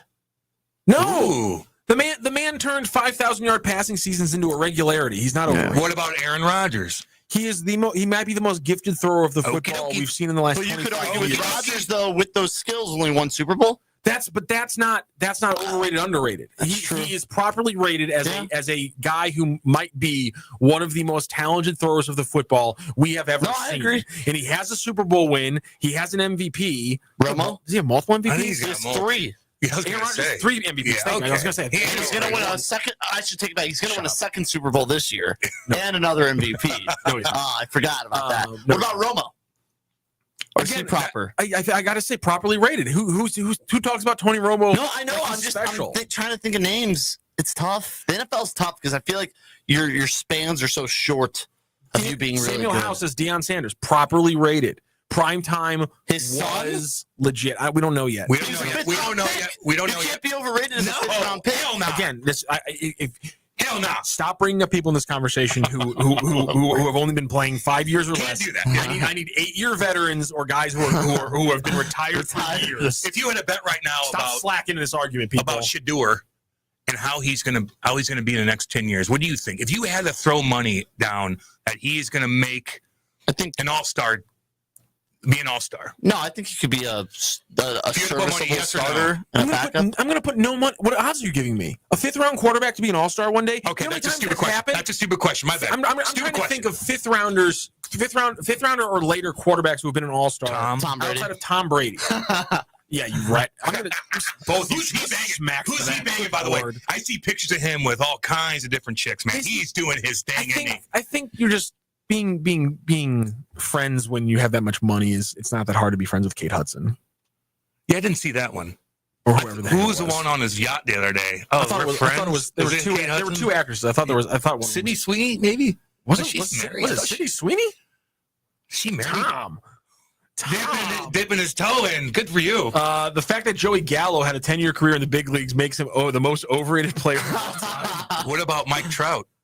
There you go. But there you go. I don't think that Mike Trout was overrated because he hit the major league and did that thing at the exact level we thought he was going to. Man, he was awesome. And then he got injured, and he happened to also play for an incompetent franchise. Yeah. And so is that his fault? It's the same thing.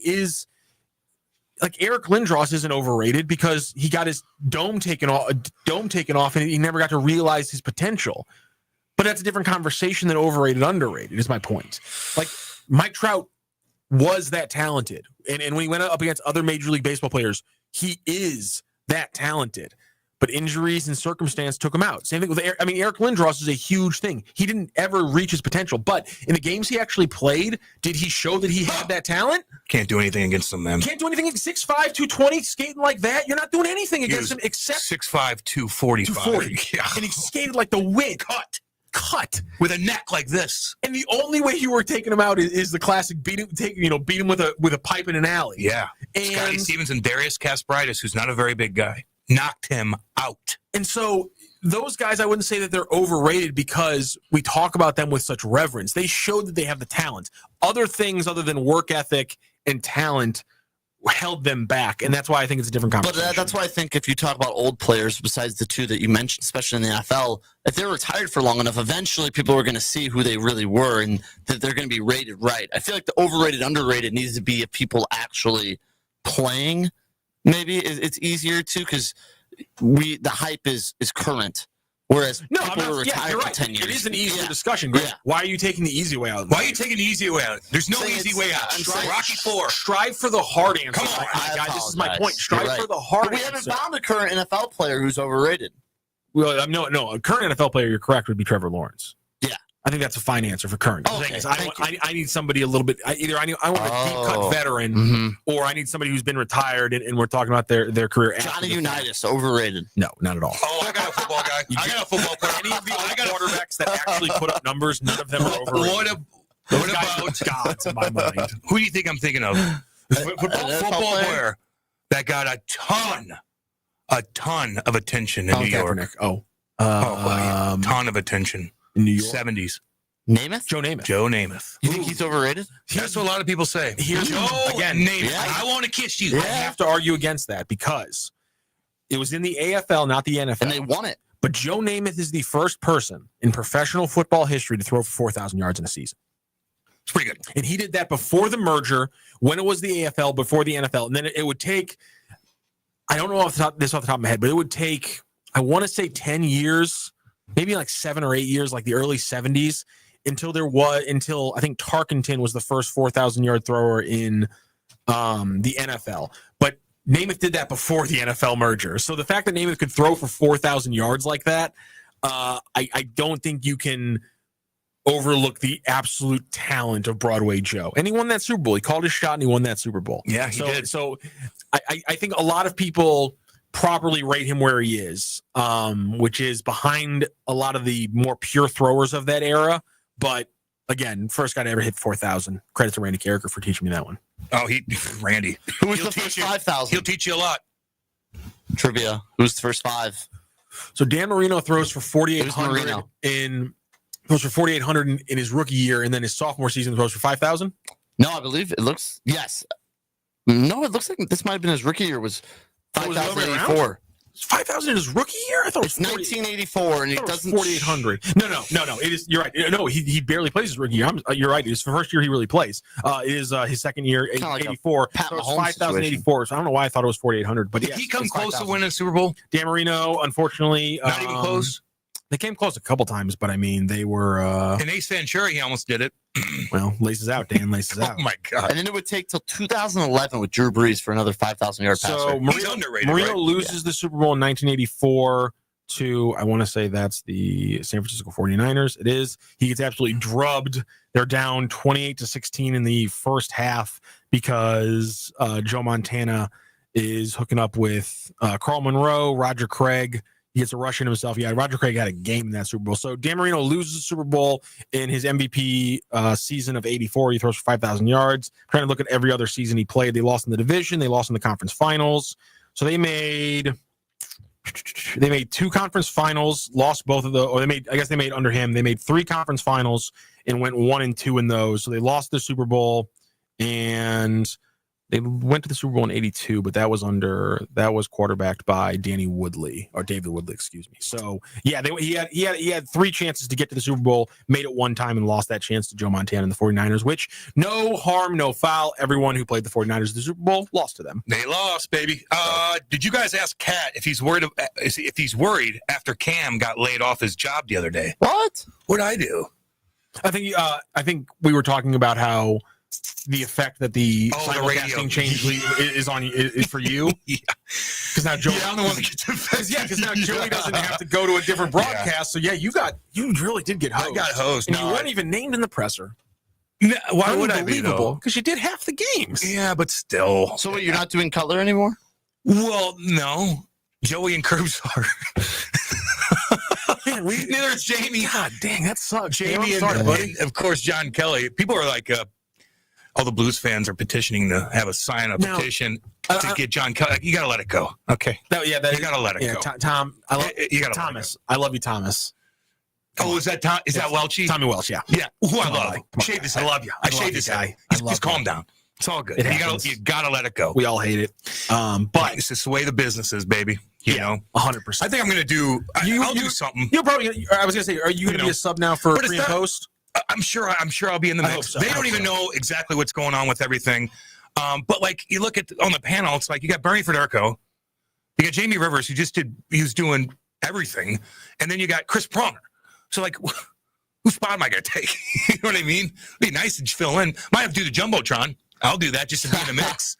Just to be in the mix. Oh, I'd love you to do Jumbotron. Oh, that'd be fantastic. I used to have to do that right after, with radio too, which is kind of a pain in the ass. But if I'm just going there and do Jumbotron, like it's easy. Watch the game. I need you to host one of like Joey's things with the players where they have to like do like the mouthing the words or something like that. I need you to host one of those that gets played on the Jumbotron. I would love that. Yeah, I will. I'll do whatever they want me to do. I'm going to pass along because on the YouTube chat, Samuel Howe says Dan Fouts and Neil Lomax were overrated.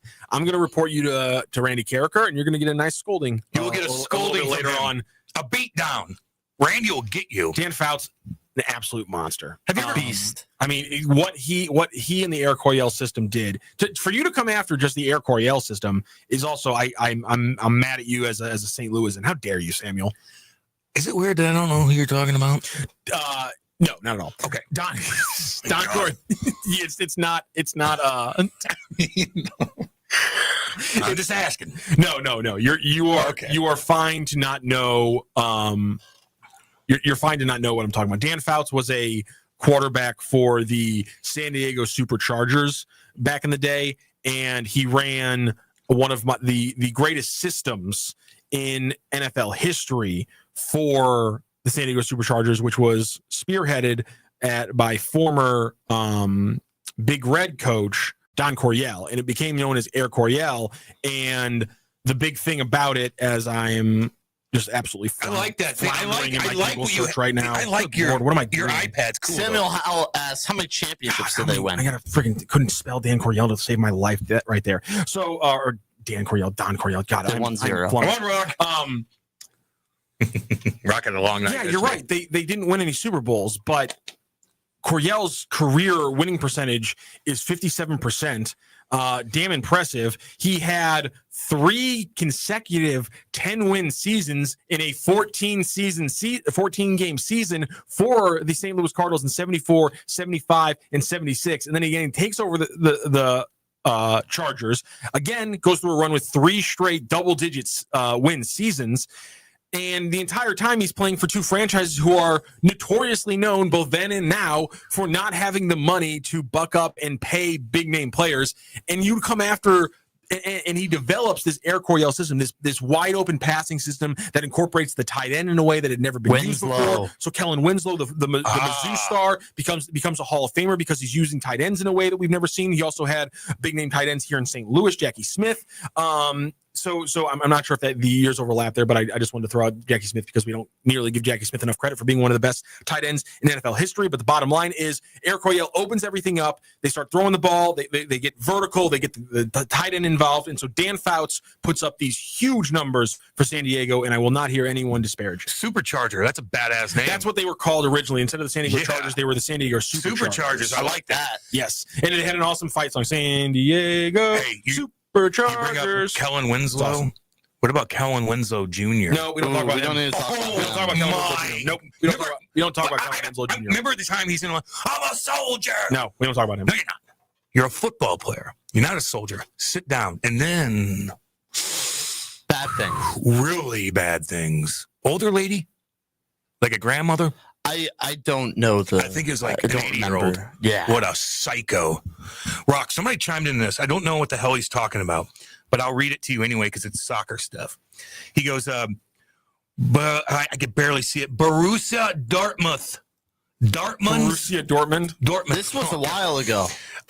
Bench is watching their club World Cup match from the locker room because of the heat. It's currently 87 degrees in Cincinnati, Ohio, where the match is being played. So what does that mean? Okay, so what he's referring to is that the bench players for Borussia Dortmund. First of all, the Club World Cup was a competition that happened in America this summer. It just ended yesterday. With Trump there? Was that what Trump was doing? That's what Trump was doing. And they wanted him to get off the stage. He didn't do it. Yeah, they didn't like him. So the Club World Cup was here in America. Borussia Dortmund is a German club who was playing in the Club World Cup. And during one of their games, I'm not sure exactly which one, that was being played in Cincinnati. I don't know who their opponent was. I'm sorry. The bench players were watching the game from the locker room, because in soccer you don't have fluid subs. You have static subs. You get 5 subs in 5 change windows. So you know when you're going to need a sub. You got a long time to make it happen. So you don't need the sub right there on the bench for you. So the subs are watching the game from inside the locker room, because one complaint throughout the entire Club World Cup is that the games were too hot here in America, because they were dealing with 85 to 90 degree temperatures, upwards of 95 degree temperatures in some of the cities. And in some of the cities where, obviously in Miami and things like that, it's a high temperature and high humidity. Some of the cities, it's just high temperatures, because they had some games in like Arizona. So they're dealing with 95 degree temperatures, but low humidity. Then you got Cincinnati in the Midwest, where it's like 85, 90 degrees, but it's humid as hell. Like here. And they're not used to it. The European mind is simply, and body is simply not used to that level of heat and humidity combined. The Brazilian teams, the South American teams, the Brazilian and Argentinian teams were fine with it, because they're playing in places that are even worse. I mean, hell yeah. There was somebody in my mentions actually jumped in and threw out Manaus, Brazil, as like, you guys act like it's Manaus there. It's not that bad. And I looked at Manaus. Manaus, for about 6 months of the year, is 95 degrees average, or like 90 degree average, and 84%. That's god awful. And just for perspective here, guys, in St. Louis, we get like, it's a bad day in St. Louis when we get over like 65 to 70% humidity. This place is rocking 80%, like 77 to 80% humidity. So Brazil, those guys are dealing with it fine, but the Europeans are crumbling. There was one guy who said that it felt like his toenails were going to fall off. His feet were so hot. Running around. The Europeans were crumbling, Cam. And the coach, and are they getting chirped?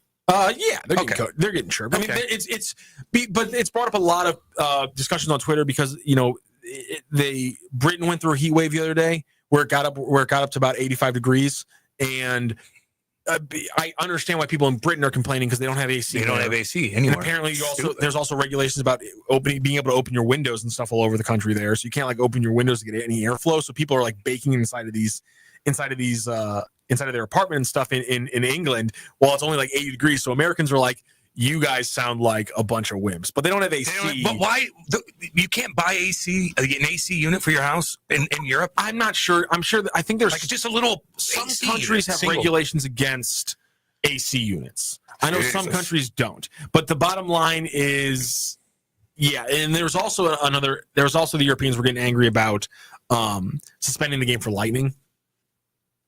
Because there was one game that kept getting, kind of like the Cardinals game yesterday. They would play it, they would stop for an hour because the lightning wouldn't stop, and they would try to get back on the field, and the lightning would start again. And the Europeans were like, "This is a joke. We either play the game or we cancel the game. Stop doing this." But lightning killed somebody in soccer in South America back in the day, right? Remember that? Lightning struck and killed somebody. Yeah. Maybe it'll be an advantage for the Americans in the World Cup next year. I hope so. We're used to the heat. All the Americas. When does that go down? That's June through July. Where at exactly? All over. All over the United States too. Yeah. Well, there's games in KC. Okay, cool. At Arrowhead. Are you gonna go? Games in Mexico. You games going? in Canada. You gonna go to KC? That'd be kind of cool. I'm gonna try to go to KC. I'll try to. What do you think that ticket costs? It's gonna be too much. No, is that why? It's gonna be $100. I'm hoping that it's like, okay, It's gonna be a few $100. But how much does Arrowhead hold? Like 70,000? Yeah. Hopefully there's a game where two people are playing that no one cares about in Kansas City, and tickets are cheap. But don't you want to watch US? Well, the US is way. So you ain't getting that ticket. There's two games in LA and a game in Seattle. Yeah. That's a little too much for me. That's too much. Especially that LA ticket.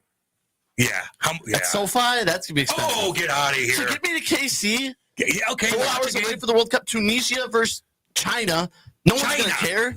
So I have tickets. I have been enjoying people just ragging on the Europeans for not being able to handle the heat. It has been one of the more fun things to me, because there's also been a bunch of like Europeans just never they can't conceptualize how big America is. Like I was watching a video the other day, and then he was talking about how he's like, I don't think people in like England need to understand that being able to drive from London to the Scotland border in 4 hours Easily 4 hours. Is insane to people in America. And that's me. And then I realized it, and I heard that quote, and I was like, it made me kind of angry that I've wasted all this time learning English history, because I'm like, it's all happening in Missouri? Like, that's essentially where it's all happening. Missouri. In the size of Missouri. Look it on a map. It's the size of Missouri. Yeah. It's pathetic. Unbelievable. Because people were getting chirped. Let these people run the world for a while. Unbelievable. Because people on Twitter, like American fans of these soccer teams, were getting chirped like, oh, Chelsea finally comes to the U.S. and you're not going. And the guy's like, it's an 18-hour drive for me. No, I'm not going. Why do you think England got conquered so much? You go to England. You go to England. They didn't get conquered at all. What are you talking about? Well, I mean, back in the day, they did the medieval times. They did the conquering. They never got conquered in medieval times. They did. Well, don't come at me on this one. I know this. No. My hand. No, I know. I guess they weren't England at the time, but there was a lot of times. England got conquered once. And then it stayed England. And that was by the guy they called the Conqueror. That was in 1066. William, 1066, baby. And then pretty much from then, they were the ones who were winning the entire time. Yeah. And that's pretty much what it was for the last 1,000 years. William the Conqueror. Yes, there you go. There it is. Proud of you. Yeah. The tunnel from London to Paris is a marvel. I do always kind of want to drive Kate's been on that. Is it crazy? Yeah, she said it was lovely, actually. But they held Kate in France, in Paris, trying to get back over to England with her family. They're like, well, what are you doing here? Like, well, my son or my husband plays hockey. They're like, well, what are you talking about? And so they had her sit there for like hours and stuff like that. It was really miserable. So do you remember any moments where somebody around you, like when you were living there, was like, oh my God, this is an hour and a half away, and you look at them and just goes, no, I think what you're trying to say is it's only an hour and a half away. It's only an hour and a half away. You remember like that like weird thing where they would be like, it's 40 minutes away, and they'd act like that was far, and you'd be like, that's me driving from my house to the rink in St. Louis. What are you talking about? Yeah, dude, 100%. That completely throw you. Well, like, it's going to be a long road trip. Like, where are we going? Scotland. Like, well, okay, 6 hours? Like, okay. Well, yeah, they think driving from the south tip to the north tip and back is like, wow. Our fans are so dedicated. Like, if you're trying to go to a Cardinals away game, the closest trip is 5 hours away. And we're like, oh, good, we're playing in Kansas City. This is nice. And listen, I understand that we're saying this as Americans making fun of Europeans. We're obviously extremely ignorant of a lot of things here. But this is also why we're ignorant of certain things. Like, why don't Americans travel? Well, I'm just going to say mother. For me to drive from here to South Carolina, it's 12. You can hit 6 countries in that drive. I know. I can hit Appalachia. Do you know how easy it is to travel in Europe too? It's insane. It's so easy, man. The trains, it's just easy. Also, why do we hate trains in America? Exactly. I love trains. I know. It's the easiest way to travel. It might say something about me that I don't want to get into, but I hear Bonnie Blue. I hear these things about like how China's about to make a train that could go from Chicago to New York in 5 hours, which currently right now is a 20-hour train. Oh my gosh! Yeah, China's got some things building over there, man. Here's my thing. What about Here's my thing. Are we just owned by planes at this point? Is that planes and vehicles? Is that we're just owned by planes?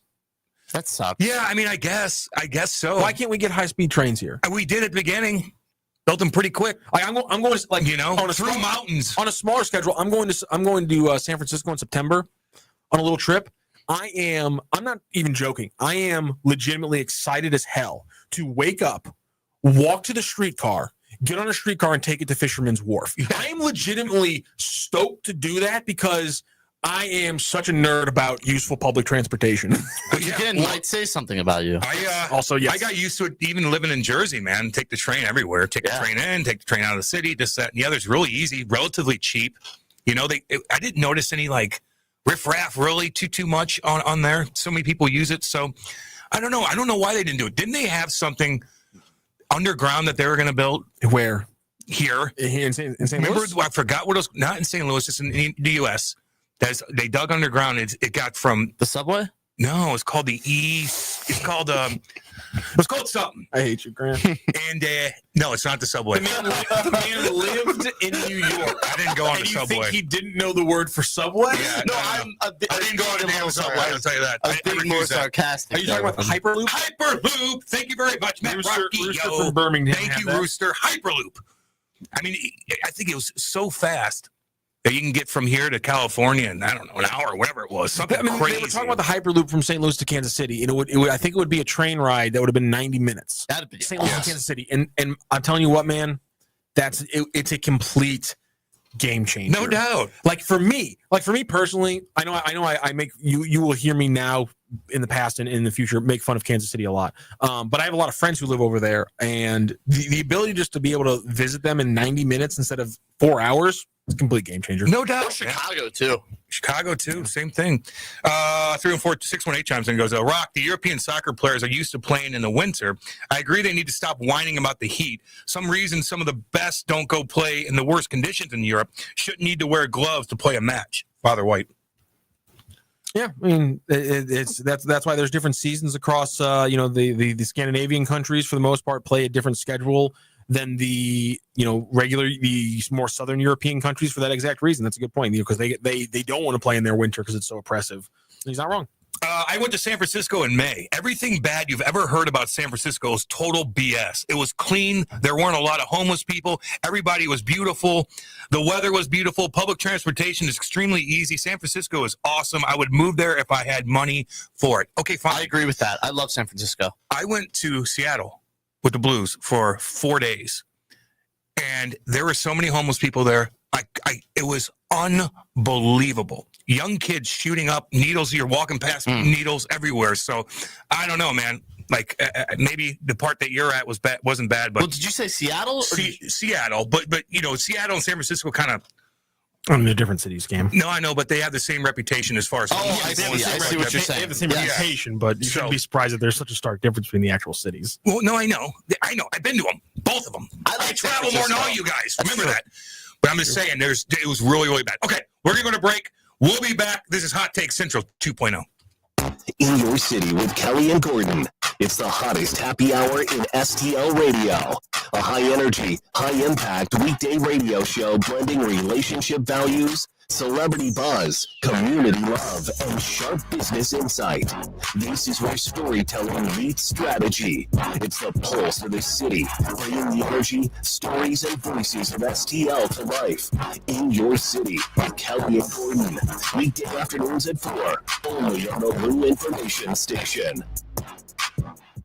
Summer in St. Louis means one thing: Cardinals baseball. It's an STL tradition. The crack of the bat, the roar of the crowd, the boom of the fireworks. It's the soundtrack to summer. So grab your cap and glove and take your spot in the stands. Because in St. Louis, baseball is more than a melody. It's our favorite song.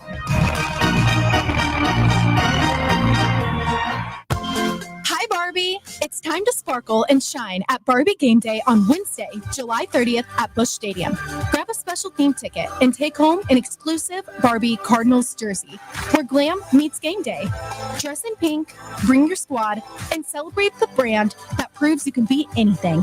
It's all about confidence, possibility, and playing your way. Snag your tickets now at cardinals.com/theme. BlueInfo.com news headlines brought to you by Brown and Crouppen. GetBC.com. This is your LouInfo.com news update. There were long lines at St. Louis Lambert International Airport over the weekend. A spokesperson said it was one of the busiest days of the year due to a large religious convention that ended Saturday. July is also one of the heaviest traveled months for vacationers, and you're urged to get to the airport early if you have a flight. A St. Charles man died over the weekend in an accident along Highway 94. Missouri State Police said it happened Saturday on westbound Highway 94 at Sherman Drive near the Interstate 70 interchange. When a car struck a traffic pole, the 37-year-old man was pronounced dead at the hospital. St. Louis police are enforcing that curfew for minors. The curfew has been in place since the 1990s, but they're enforcing it after recent violence involving minors. They encourage parents to take responsibility too. The juvenile curfew is in effect from 11 p.m. to 6 a.m. during the week, Sunday through Thursday, and from midnight to 6 a.m. on Friday and Saturday nights. For the Lou Information Station, streaming 24/7 at LouInfo.com, I'm Jen Austin. Now, BlueInfo.com weather. Presented by STL Sports Central. St. Louis sports. Anytime, anywhere. Here's your LouInfo.com weather update. We're headed for the upper 80s today and a mix of sunshine and clouds. Looks like temperatures will stay fairly warm most of the upcoming week. Cloudy overnight, low 70s, and then a mix of sun and clouds on Tuesday morning. We're going up to 90, scattered afternoon showers and thunderstorms. We might get a few more showers on Wednesday, still pretty hot, low 90s. I'm meteorologist Steve Hamilton for the Lou Information Station, streaming 24/7 at louinfo.com. Fenton Bar and Grill, home of the best trash wings in the Sirius area and the best servers in town. Fenton Bar and Grill is located on Rudder Road in Fenton, just minutes away from the soccer park. Open 7 days a week from 11 a.m. to 10 p.m., so anytime is a good time to enjoy Fenton Bar and Grill.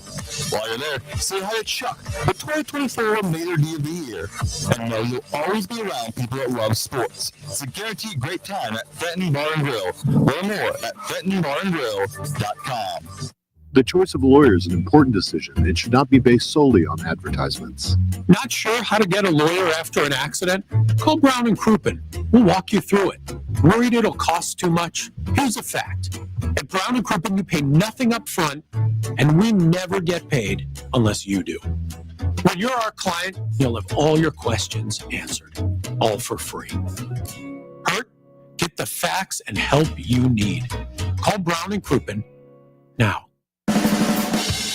This hour of content on the Lou Information Station is brought to you by Grandpa Pigeons, Johnny Mac's Sporting Goods, and Becky's Carpet and Tile Superstore. Hey, see that, kids? That's the St. Louis Arch, the gateway to the west. The Lou Information Station, where we'll always call it Highway 40 or Highway 40 if you're a boomer. The St. Louis expression? Stream our content 24/7 at louinfo.com. The Lou Information Station. Back to more of Hot Take Central 2.0 with Cam Janssen and Jimmy the Cat Hayes on the Lou Information Station, streaming 24/7 at louinfo.com.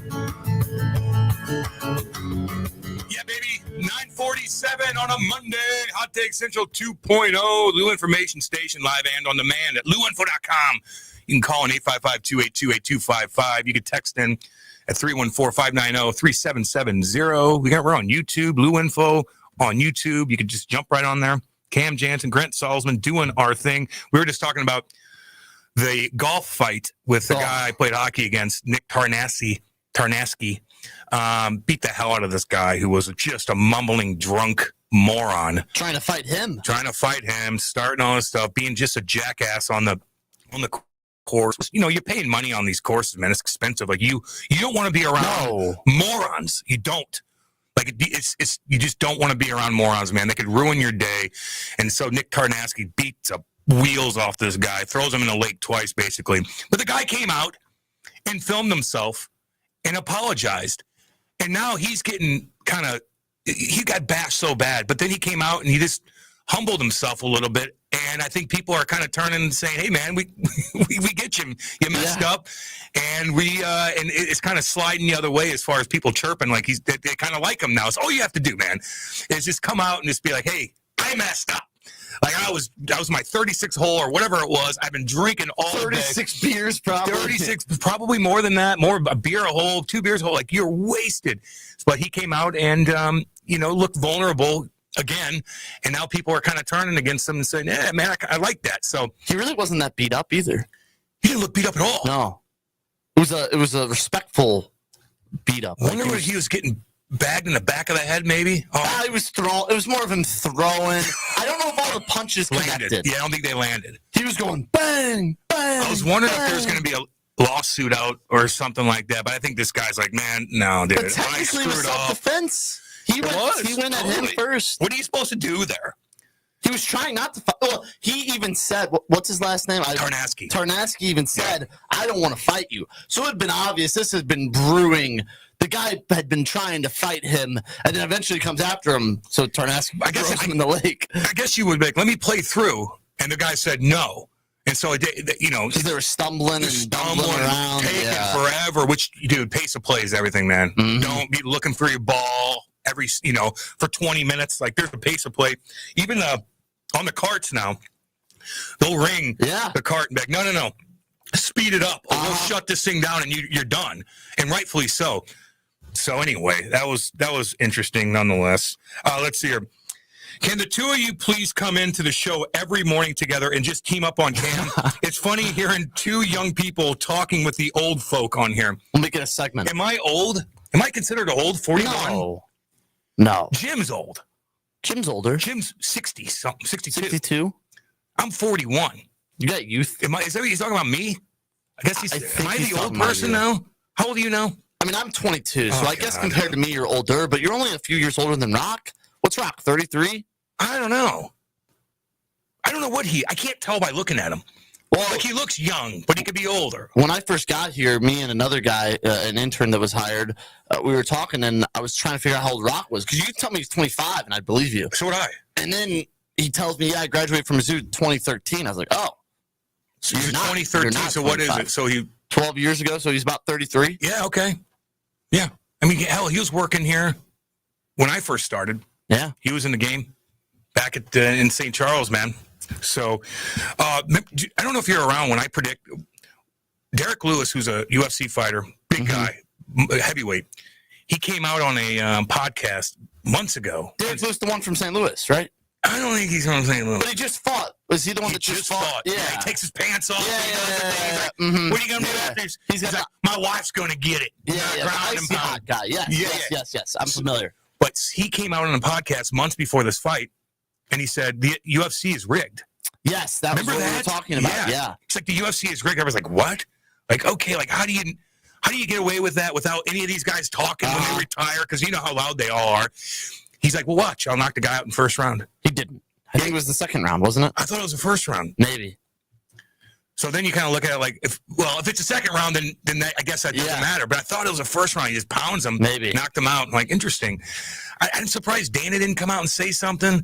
It didn't really blow up like I thought it was going to blow up. It's all rigged. Because I think Derek Lewis kind of just talks and it's kind of everyone thinks he's a little. There it is. He's got a little something unscrewed in his. Yeah, that'd be tough to do.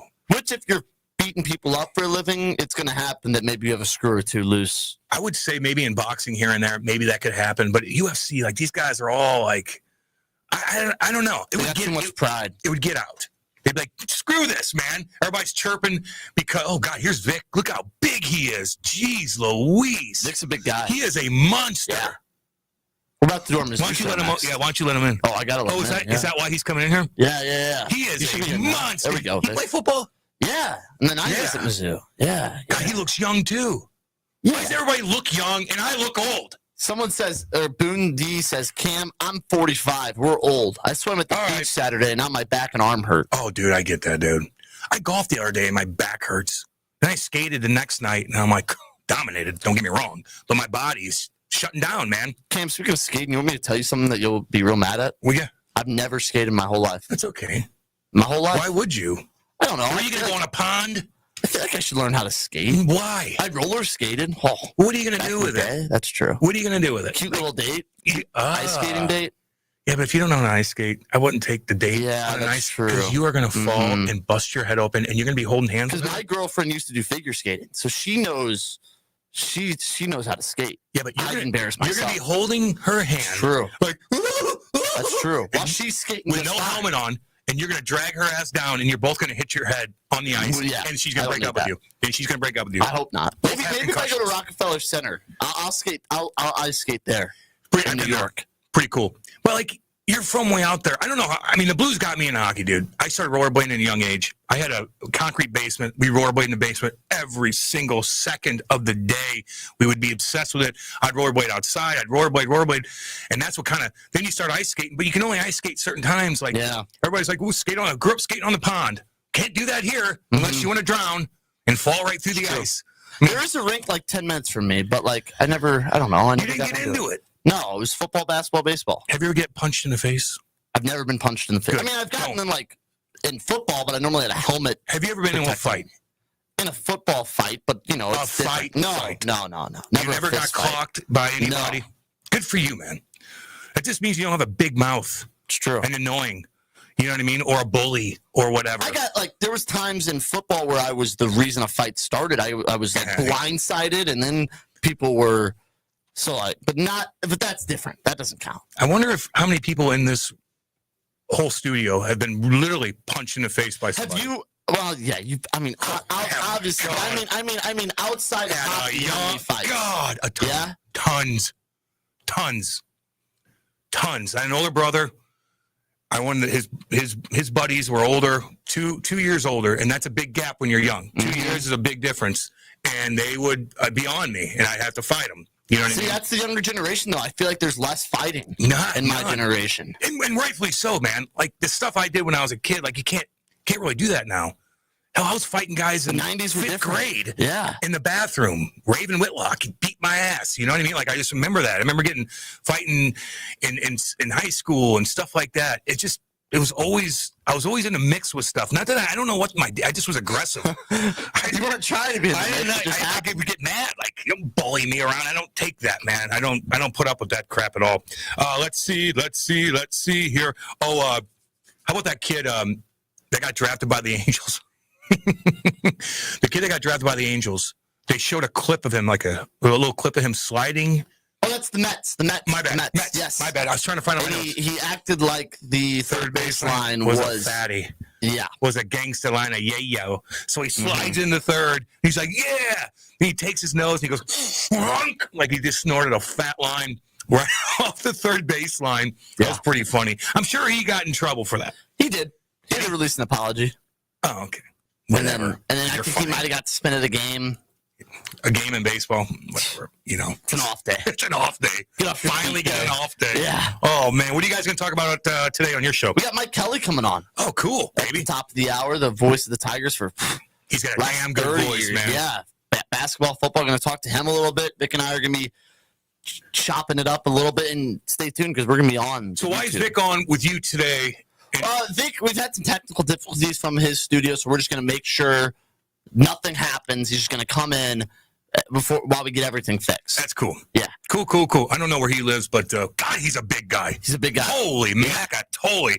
All right, well, I'll be paying attention, man. I got to go do the podcast with Andy right after this. Cam and plug it like Cat does? The Cam and Strick. Yeah, well, he's connected. The podcast is connected here.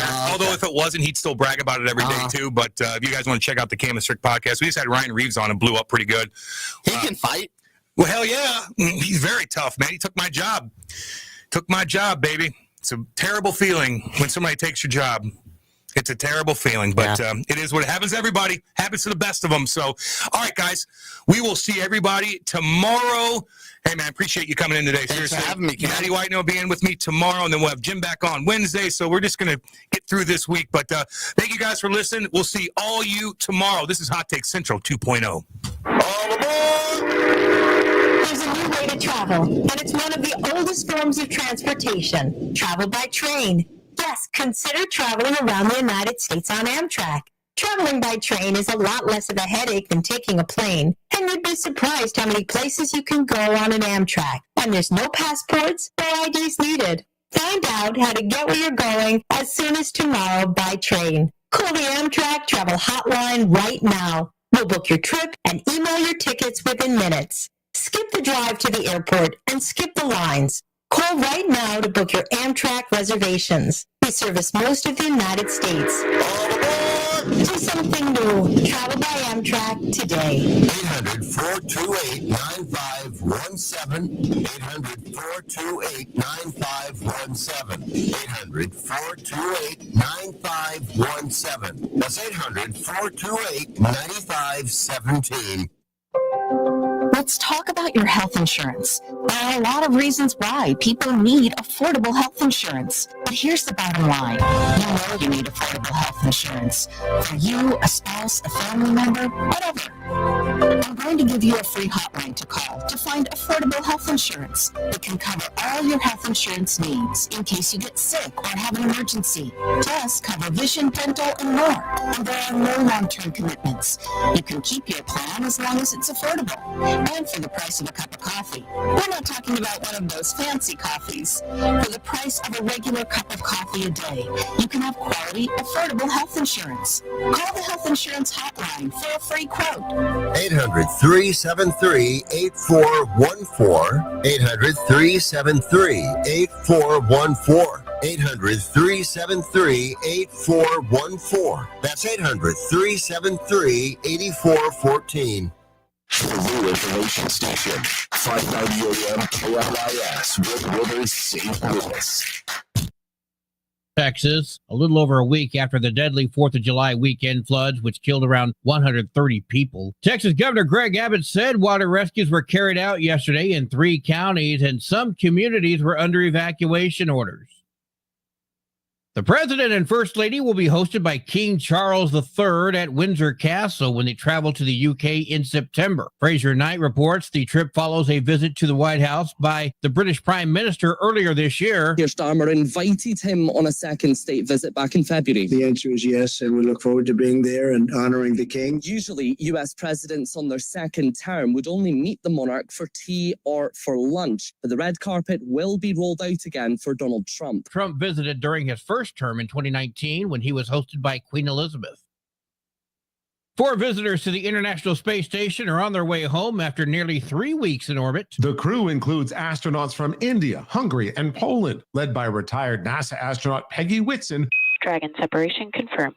Axiom Space arranged the flight using a SpaceX rocket and the new Crew Dragon capsule named Grace. The crew will splash down off the California coast early Tuesday morning. I'm Rory O'Neill. A new study says 19% of foods and drinks in the U.S. have synthetic food dyes. Researchers look specifically at products in the top 5 categories most often marketed to children: confectionery, sugar-sweetened beverages, ready meals, breakfast cereals, and baked goods. Found products in these